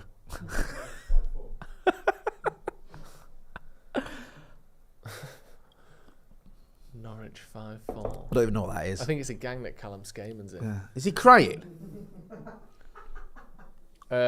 He's 36, Lallana. He's been a good player, hasn't he? Probably at his peak at Southampton, would you say? That was his most exciting kind of. He felt like a player that was on the up, like he could be a big name, and then he never quite got there, did he? Just a bit of a bang average. Was he at Chelsea as well? I don't know. I just remember him at Liverpool. Obviously, definitely Liverpool. Yeah. Did you see Joe Hart retired yesterday? Or played his last game for Celtic anyway? That's mad, that, innit? Because he's sort of like, when did he leave the Prem? 10 years ago? Yeah, thereabouts. But, well, no, because it was when Pep came in, wasn't it? So 7 years ago? 7 years ago.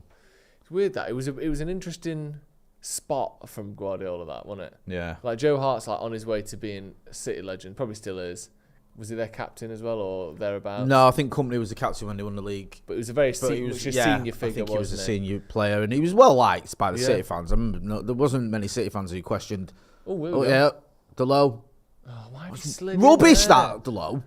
It's a bad first touch there. If that first touch is better, United should have a really good chance on their hands there. Yeah, and then Pep came in and just went, no, Yeah, you're not for whatever me. you are, it's not happening. Yeah. And he was right, really, wasn't he? Yeah, no, he was.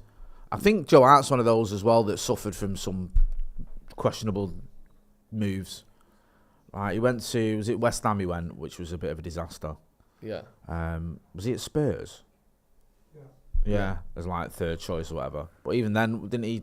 Was it him that posted the wrong score on Instagram or something, or celebrate when they got beat? Yeah, because it was clearly posted by his team, wasn't it? Yeah, I know it means him And personally. he wasn't playing, was he? And he said something like well great done. game today, guys, or They'd something. been beaten and knocked out of Europe or whatever.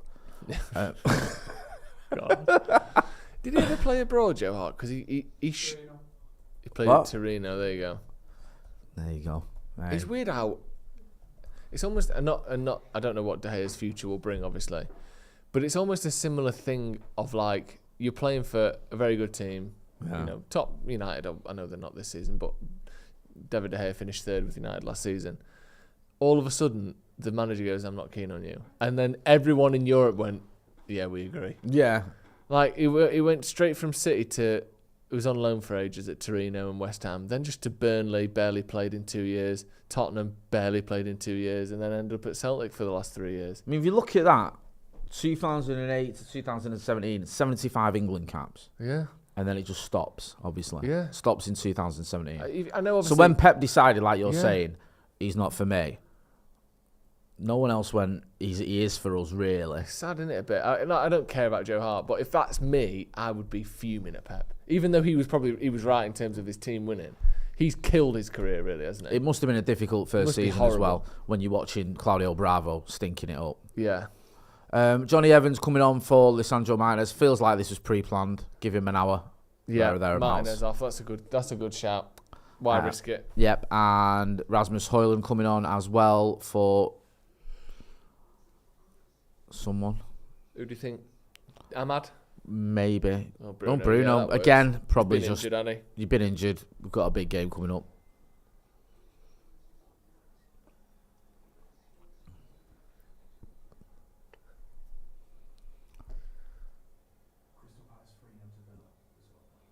Crystal Palace are 3-0 up against Villa. Wow. Oh. Palace are absolutely flying, aren't they? They're doing what Villa did last year, aren't they? Yeah. Like, get a new manager in and look brilliant.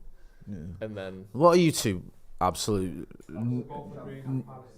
Palace are going to get Champions League next season. No, winning the league. Winning the league next That's what season. they said. They're doing a Leicester. Yeah. Right, What, okay. What, getting relegated? Yeah.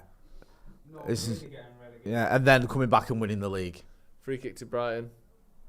Yeah. Just sort of flumped in the air by Onana there, wasn't it? And then he gathered the second ball. I think he gets bored. I think he does. Yeah. I think he thinks, I could just catch this now, but if I flick it up, Yeah. it gives me something else to do.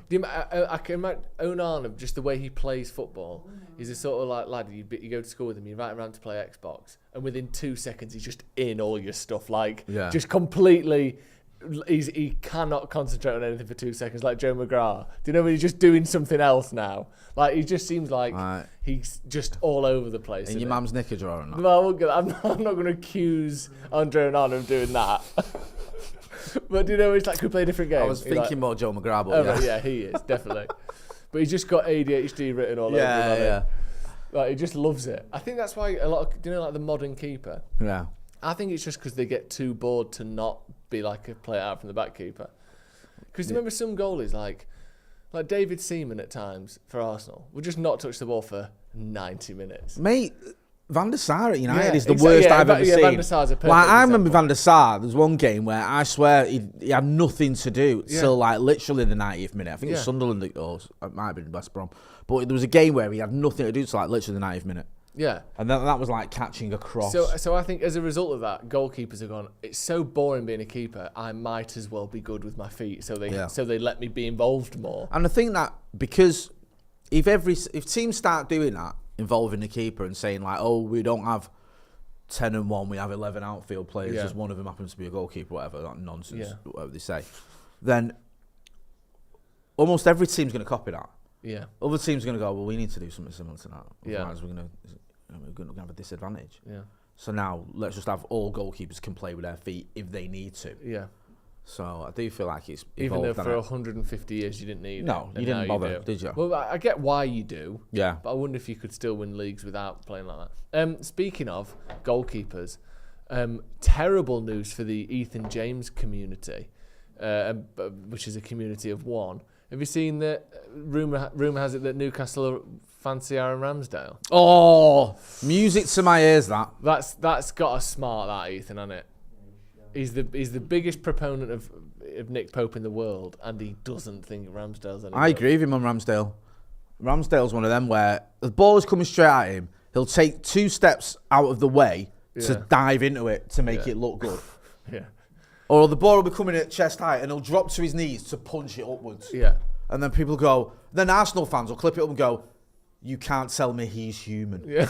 What? Like, my grandma could have saved that. Get a grip. To be fair, she's not human, is she? Well, she's dead, but that's not the point. So is she human? Sorry. Sorry, Jay. When she was alive, she was human. Yes. You know what I mean? Fact. Anyone could save it, is my point. It's he does that. He does that whole thing of making himself... And Arteta didn't buy into it, did he? No. I know he bought him, but he looked at him and thought, you're not good enough to take me to the level I need to be. Yeah. And I don't even think David Ray is that much better, to be honest with you. No. That's a massive downgrade. Oy. Could be Mainoo there with a little cheeky chip, but... What's a massive downgrade? Pope to Ramsdale? Yeah, huge, It does indicate huge downgrade. a change in style potentially, though, doesn't it? Because shot stopper, I think almost anyone would agree that City Well, scored. here we go. It's 3-1. Game over. Now you're just watching it here now. Yeah, I think in terms of Yeah. City have scored. Let's have a look at it. De Bruyne inside. This is what they Foden do. back to Rodri. Slides it into the bottom corner. You can fuck off and all. There we go. There's your Premier League, sir. It feels like they're trying to like almost force the drama. There isn't any. No. Are Arsenal even winning yet?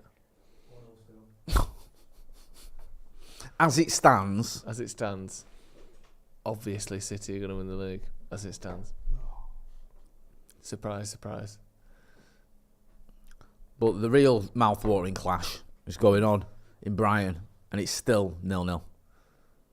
Clash-watering mouth. Oh my God, Amrabat. Fucking hell, that was Jesus Christ. just destruction of his own making. That That's wasn't shit goalkeeping as well for that City goal. I know it doesn't matter at all.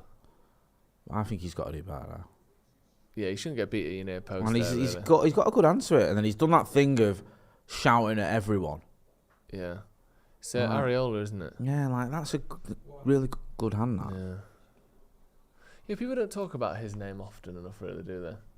But Areola. Yeah. Because it is tits, isn't it? Tits in it. Well, it is, though. And no one ever Yeah. says it. I think people do bring it up. Oh, do they?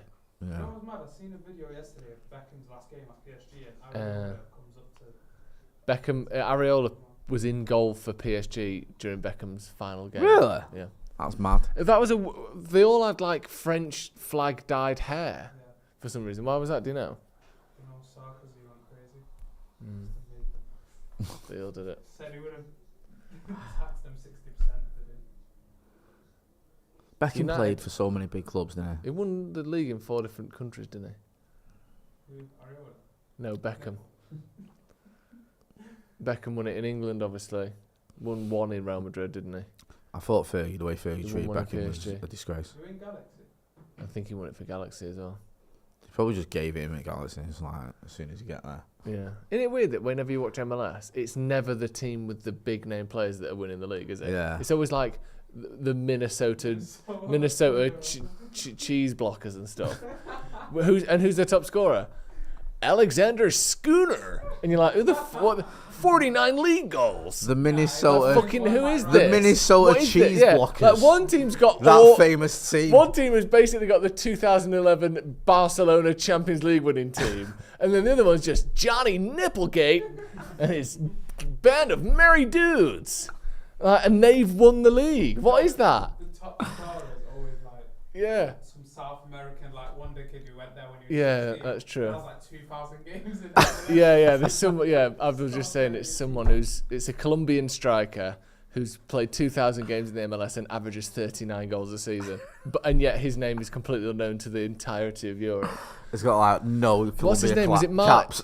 Yeah, was it Martinez? He was crazy. Martinez is one of them who we're thinking of. MLS. Sign him on football. Yeah, Joseph Martinez, who's Go on, have a 31 look. now. He's still he might end up at United. He's only 31. But yeah, he's got 93 goals in 130 games for Atalanta. Just almost averaging a goal a game. Go on, Joe. Go on, lad. Hit it. Straight at it. But yeah, he's 111 goals in 158 games total for Atalanta. He's a perfect example of it. And now he's at Inter Miami.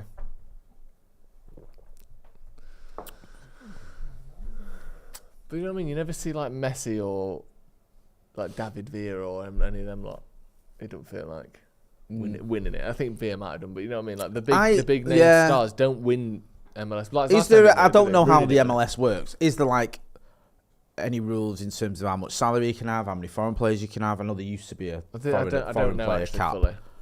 Because I remember a lot of players that went there would find themselves sort of out of the squad the next season because not like the big names, but like say you were a Luke Chadwick type player, Yeah. and then you went to, I don't know, DC United or whatever, or Minnesota Cheese Blockers, Yeah. and then the following season they brought in, Messi or someone, you get jettisoned because they can only have so many. Yeah, potentially. I don't actually know Foreign is the players. answer to that. Amrabat coming off of Varane. I wonder. Interesting. Casemiro might get to play at centre mid for the first time in 6 weeks. I wonder whether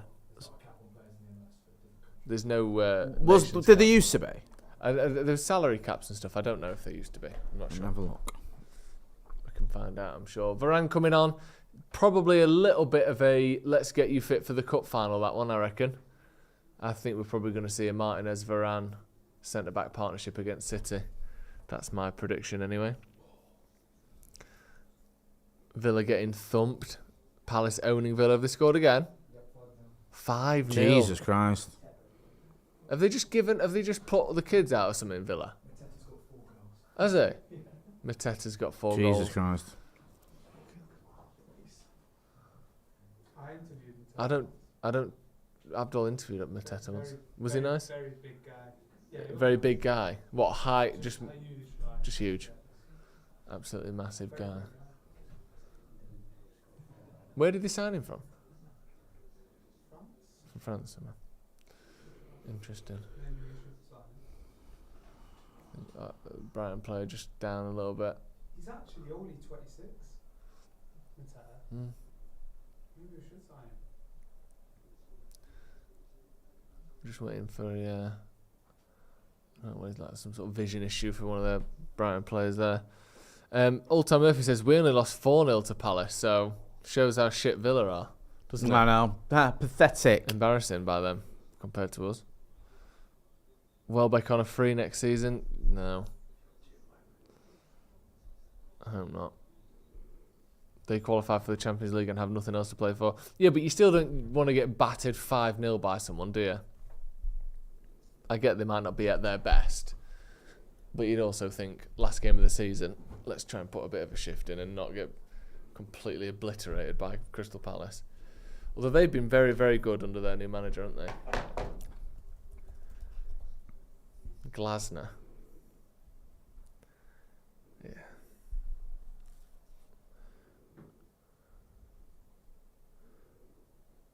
Something wrong with Yeah, there used to be a limit on the number of international roster slots.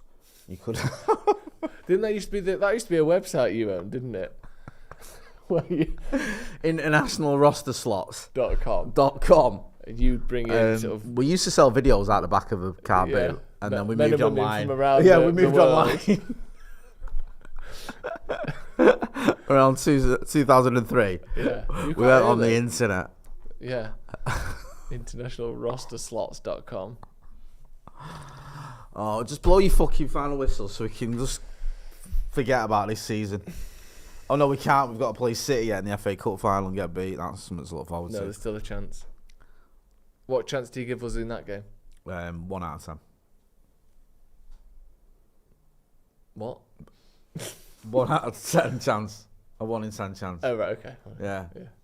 I suppose that is sort of what you said it, just my brain didn't work. Yeah. I couldn't get it. I mean, I can, 10 to 1. Yeah. that's If we nice. played 10 games, we'd No, I win get 1. it now. Yeah. I get it now, yeah. City have got a 90% chance of winning. Crikey. What Surely it's less than that. What do you reckon? I think we've got a 25% chance of winning. Personally. The half-arsed Poznan is one of the weakest and most embarrassing things to watch, isn't it? Yeah, I'm not overly asked about the Poznan, to be honest with you, but it is a bit... It feels like it's died a death, doesn't it? It is, and it's like, shut up.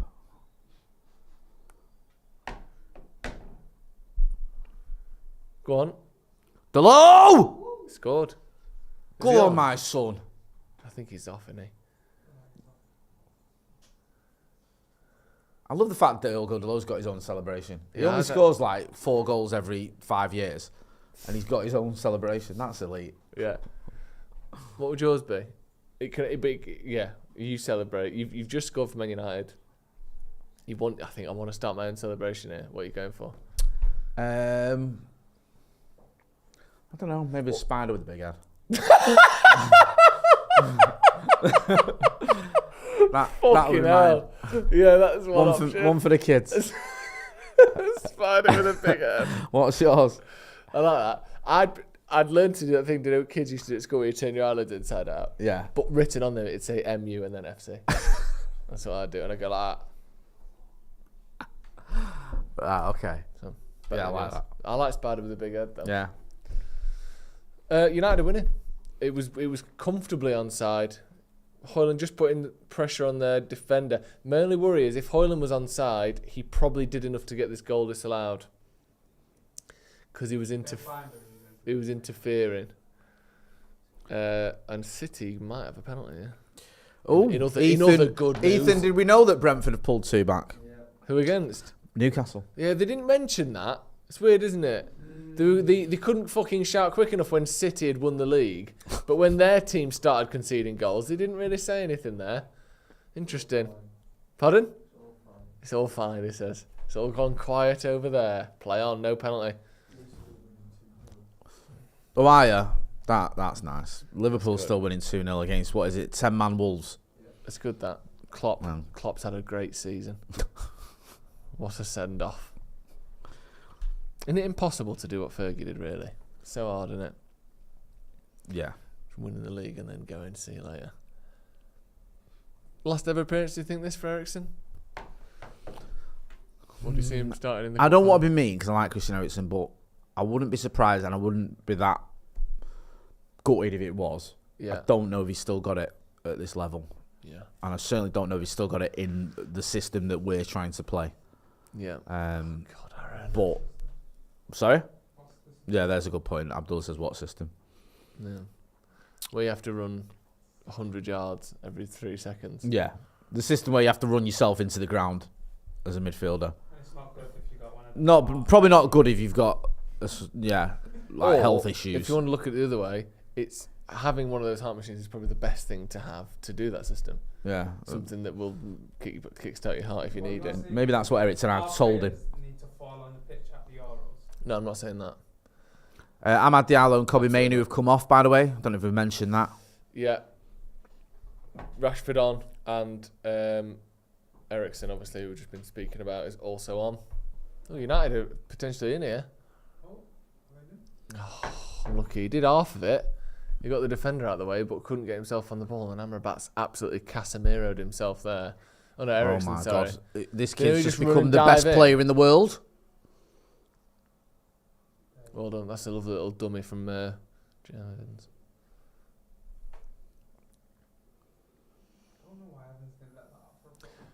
What do you think would cause more of a stir if you met Ronaldo and called him Chris Ronaldo, or if you met John Evans and called him John Evans?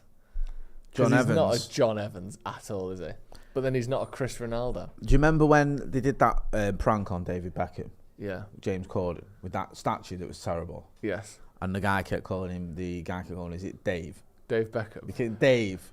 But I thought Beckham came out really well at that because you could see he was annoyed. And the guy was obviously a whopper and the statue was terrible. But he didn't act like a knob. No. He wasn't rude. He wasn't like a egotistical. diva, was he? He wasn't a diva. No. He was still pretty like, bro, like this statue is terrible. Yeah. And he went, he's an interesting character, isn't he? Like, Yeah. He wasn't a knobhead. It's mad, isn't it? He's And I think that kind of helped him. Because, not helped him, but you know what I mean? He came across really well in it. Yeah. Not that he really needed help from James Corden. But he didn't come across like a knobhead. And he could have. Yeah, definitely. So to answer the original question, John Evans or Chris Ronaldo? I think I'd rather upset Ronaldo than Johnny Evans. Really? Do you know what I mean? Ronaldo's more powerful. What's he going to do? Have you Unsubscribe? have you whacked? He's more powerful. Yeah. Do you know what I mean? You never enter a football Hey. pitch again if he don't want you to. You certainly get you banned off Instagram. The 10,500 people that follow me will be truly devastated. That's a good point. You're a Twitter He's guy, not going to though. do anything other than get a little bit annoyed and possibly tell me to fuck off or correct me. I don't think he's going to do anything beyond that. Okay. What would you rather do? I like John Evans. I like think John Evans. John Evans, no, I think calling him that. Oh, right. I think John Evans sounds like a cool sort of Hollywood film star. John Evans. Yeah. I can't believe De Bruyne stuck with that haircut. Why? Do you know when he came back from his injury and he had this new sort of radical haircut Yeah. that looked like sort of reassembled grated cheese? Yeah. And 4 months later, he's still got it. It's That because is- it's that not. is It's, mad, it's isn't it? neither Grealish nor Haaland. It's not really anything, is it? And here he is taking free kicks on the last day of the season with it. Ivan Toney's proper fallen off even. Get my words out. I know. He slipped. I know. What's his, like... How many goals has Ivan Toney got in his last 15 games? don't know, very few. About 4. Probably only played 15 since his. Yeah. Well, no. All right. Since he's come back, then that's what I mean. How many goals he got? Did he score like 3 in his first 3, and he's not scored since? 4-2 to Newcastle now. Oh, typical. Again, first score notification we've had over text. Interesting. I sent you that ages ago. You didn't bother to reply, so it was working. Left you to it. Mateta should get picked for the Euros to play. Love that. Yeah. That's a great Mateta should get signed for Manchester United. betting man, I think United should spend 80 million quid on him. That's the sort of thing we'd do. Yeah. Spend 80 million quid on him. He'll someone score who's 2 had, goals like- next season, Yeah. and then we'll go out and spend many goals another has he got this 90 season? million on his replacement. But also, I mean, again, not to just naysay, but this does feel a little bit like he's had a good spell under a new manager, and now we're going to spend 80 million quid on him. I know there's more to him than that, but how much more is there than that? Do you know? I don't know. He's a good player, and let's have a look at his. 13 goals this season in the league, which is decent. I'm not saying that shit. I'm not gonna knock that, but he's got 1 more goal. I suppose today he's had 4. Abdul, you jump on Stat Corner, bro. Let's get your take for the last 15. Let's go to last 10. Let's get you joining in the conversation. You can see there, can't you? Yeah? Right. Well, we'll tell you what's happening if you can't. Oh. It's got to be careful with strikers, man, because they can have purple patches. You can get excited. You can buy them, and then they're not all that. But think of some of the great purple patch strikers down the years. Papi Cisse. Papi Cisse, Michu, every two seasons. What's his name? West Who's Ham the kid that went striker. to Antonio. Wilfred Bonny? Is Antonio. it that went to City? Yeah, Bonny. Negredo, I think when he got there, scored like 12 home games in a Yeah, row for yeah. City, and then hasn't been seen since. You've got to be. I'm not saying that because he's having a purple patch that means he's shit, because that's just counter nonsense logic. But I think I need more than just he's looked really good since the new manager came in. No, I agree. And if United How have old done is he? that, he's 26, so he's not he's not young, but he's got plenty of legs ahead of him, plenty of years ahead of him. Sorry, plenty of legs left, but he's not an upcoming You mean sort of new sensation. you want someone who's gonna? I'm Joe Nana there, just messing about. You want someone who's gonna challenge Højlund. I don't think he would. No, probably. I think Højlund's like he's coming in for the Carabao and she's like, Could have been faster there. Ready. That was weird. It looked like the goalie decided Højlund had kicked him in the head, then realised he hadn't, and just immediately got up. Whopper. Sausage. What are the comments saying? Come on, people, subscribe as well if you're not doing, please. I want to get to that 750. Yeah. CW says Andy Johnson. I guess we're talking about hot streak strikers. Yeah. We need to buy players in form and sell them 2 seasons later. Yeah, that's. I think Casper, that might be Ed Woodward's burner account there. Buy players when they're on good form. Then they come to United. They're not very good. We didn't do very good scouting. Then we sell them 2 years later. Perfect. Go on then, Garnacho. Surprised he didn't pass it to Wan-Bissaka there. Yeah, told Should you. have just played it earlier to Wan-Bissaka as he was overlapping. Told you there. he was going to shoot. Yeah. So he's going to shoot. One day he'll cut in and slip a ball in. One day. It's not his favourite thing to do, is it? No, I think that's an issue when you've got Rashford and Garnacho on the pitch. Neither of them really are looking for the killer pass as much as they're looking to get some space for a shot. I think that hurts us a little bit.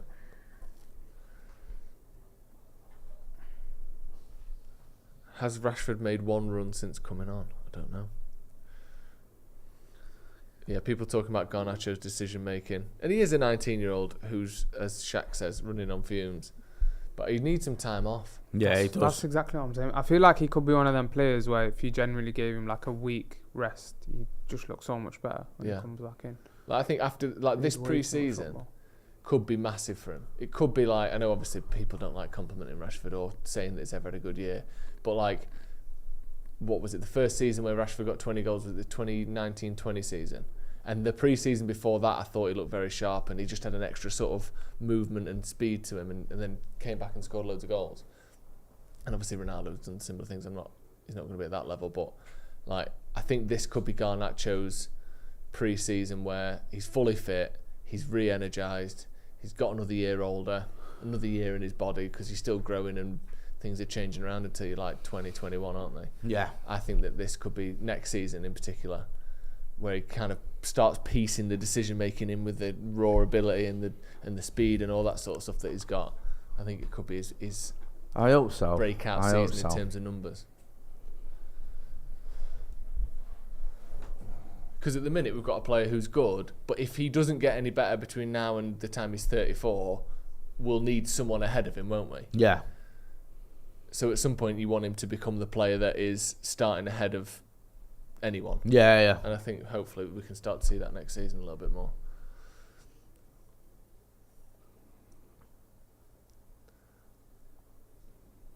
Do you think Brighton fans are gutted that De Zerbi's leaving? I don't know, you know.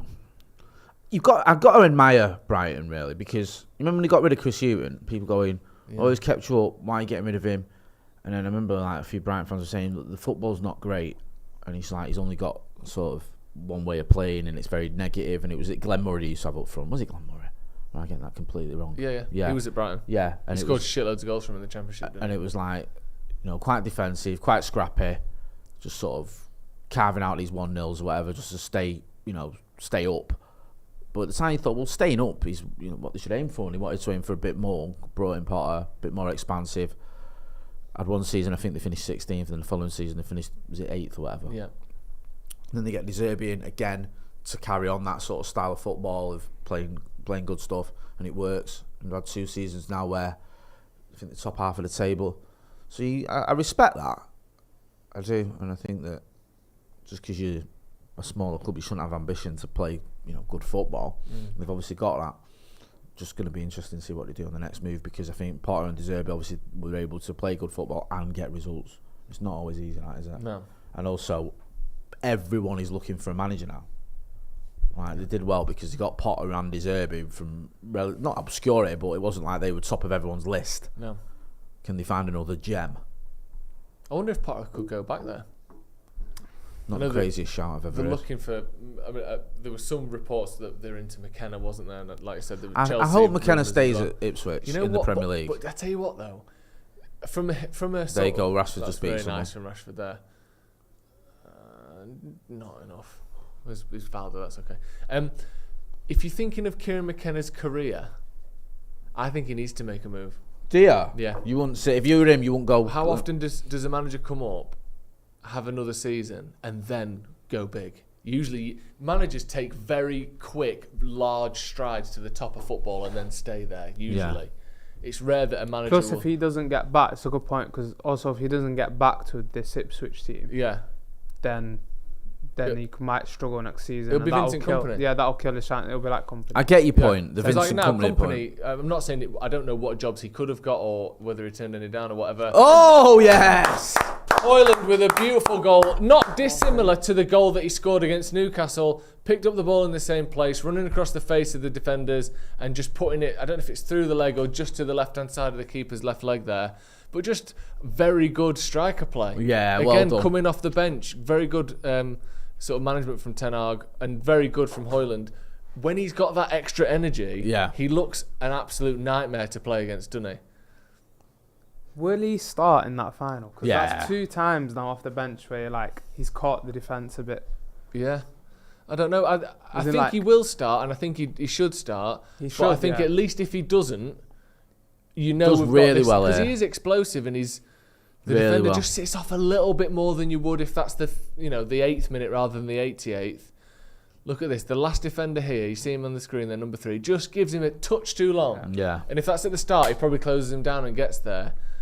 That's why having good subs off the bench isn't like a weakness.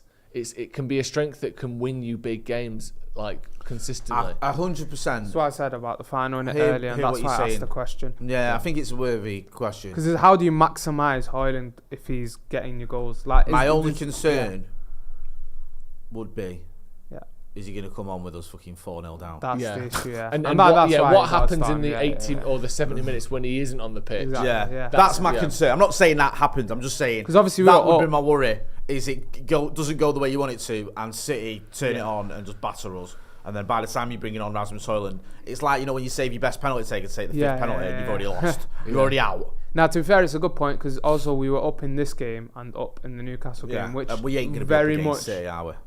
work hand in hand with attacking subs because they just naturally get more space and stuff like that. But yeah, exactly.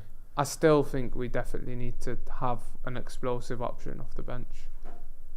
Yeah, I agree. I think you make a good point with the Garnacho one. Garnacho off the bench is unreal. I think he's probably our best player in terms of performance off the bench in the last couple of seasons, and he's not been on the bench really this season. I'm going off last season. You need one option off the bench who can do something.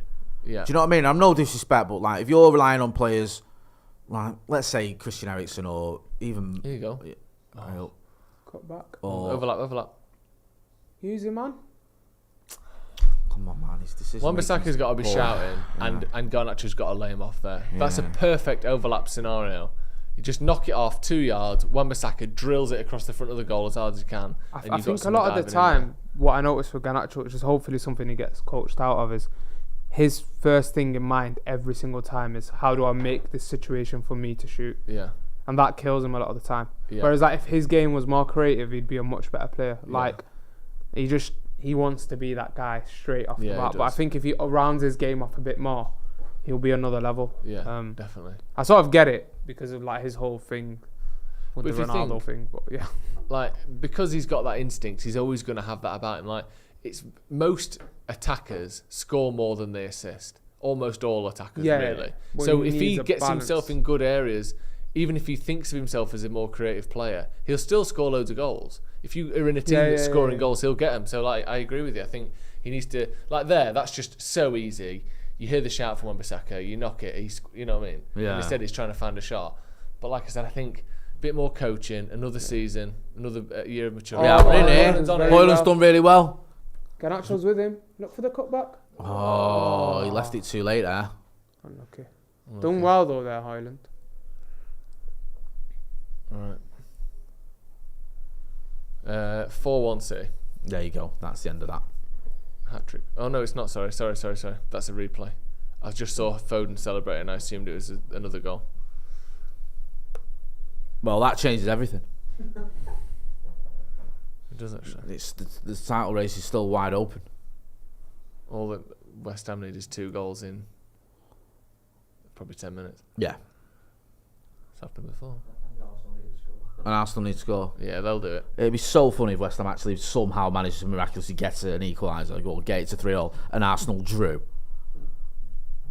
I'd actually find that funny, even though it'd be gutted if City won the league. It might be worth it. Yeah. It would be absolutely ridiculous, that, wouldn't it? That's like Dortmund last season. They had it all in their hands. Oh no. Was it Mainz they were playing? Yeah, it was embarrassing.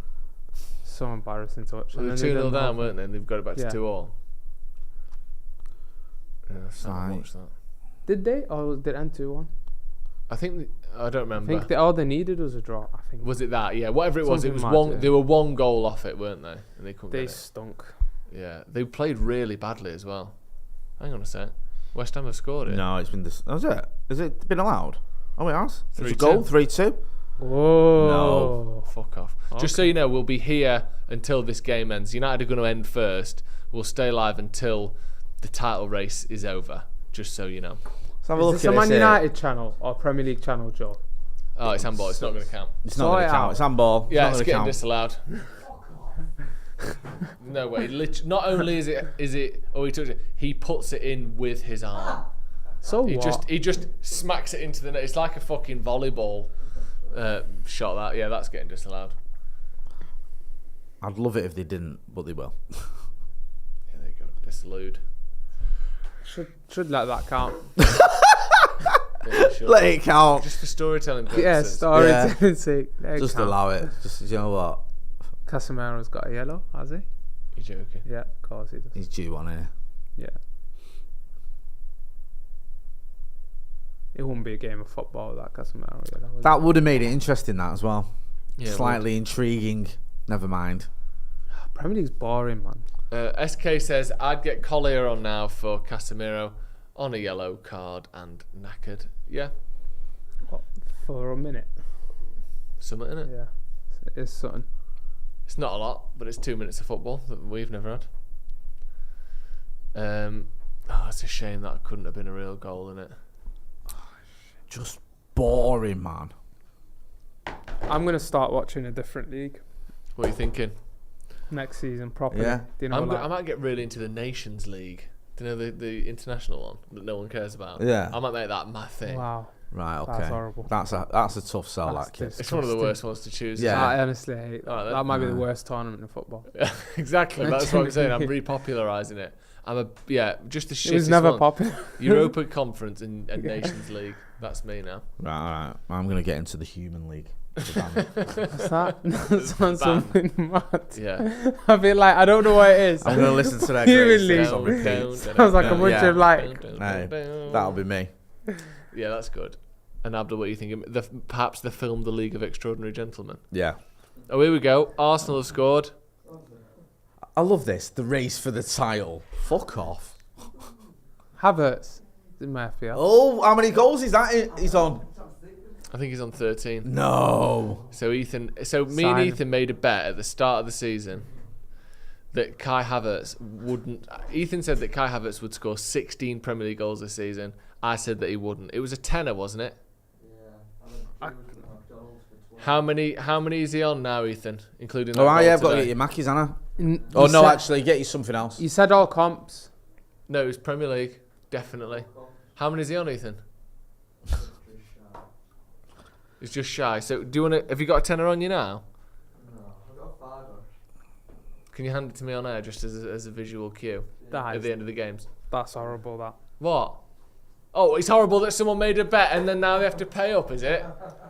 I've got a tenner here. I didn't make a bet with you. But I'm not a betting man. and I Yeah, can't have a I'm betting not. man. To be fair, I'm not a betting man at all. Otherwise, I would have been up I for like I happened to a have done minute. this one because Ethan was. I would have said stupid. Eric Ten Hag gets the yellow card before the end of the game for Would you? slapping De Zerbi in the face. Yeah. Manchester United. Well, the game is over, and Yes. Manchester United have won There you 2-0. go. Yes, Only 3 Ten Hag's points on the second ever board. victory against Brighton. The first one in the Premier League since he arrived.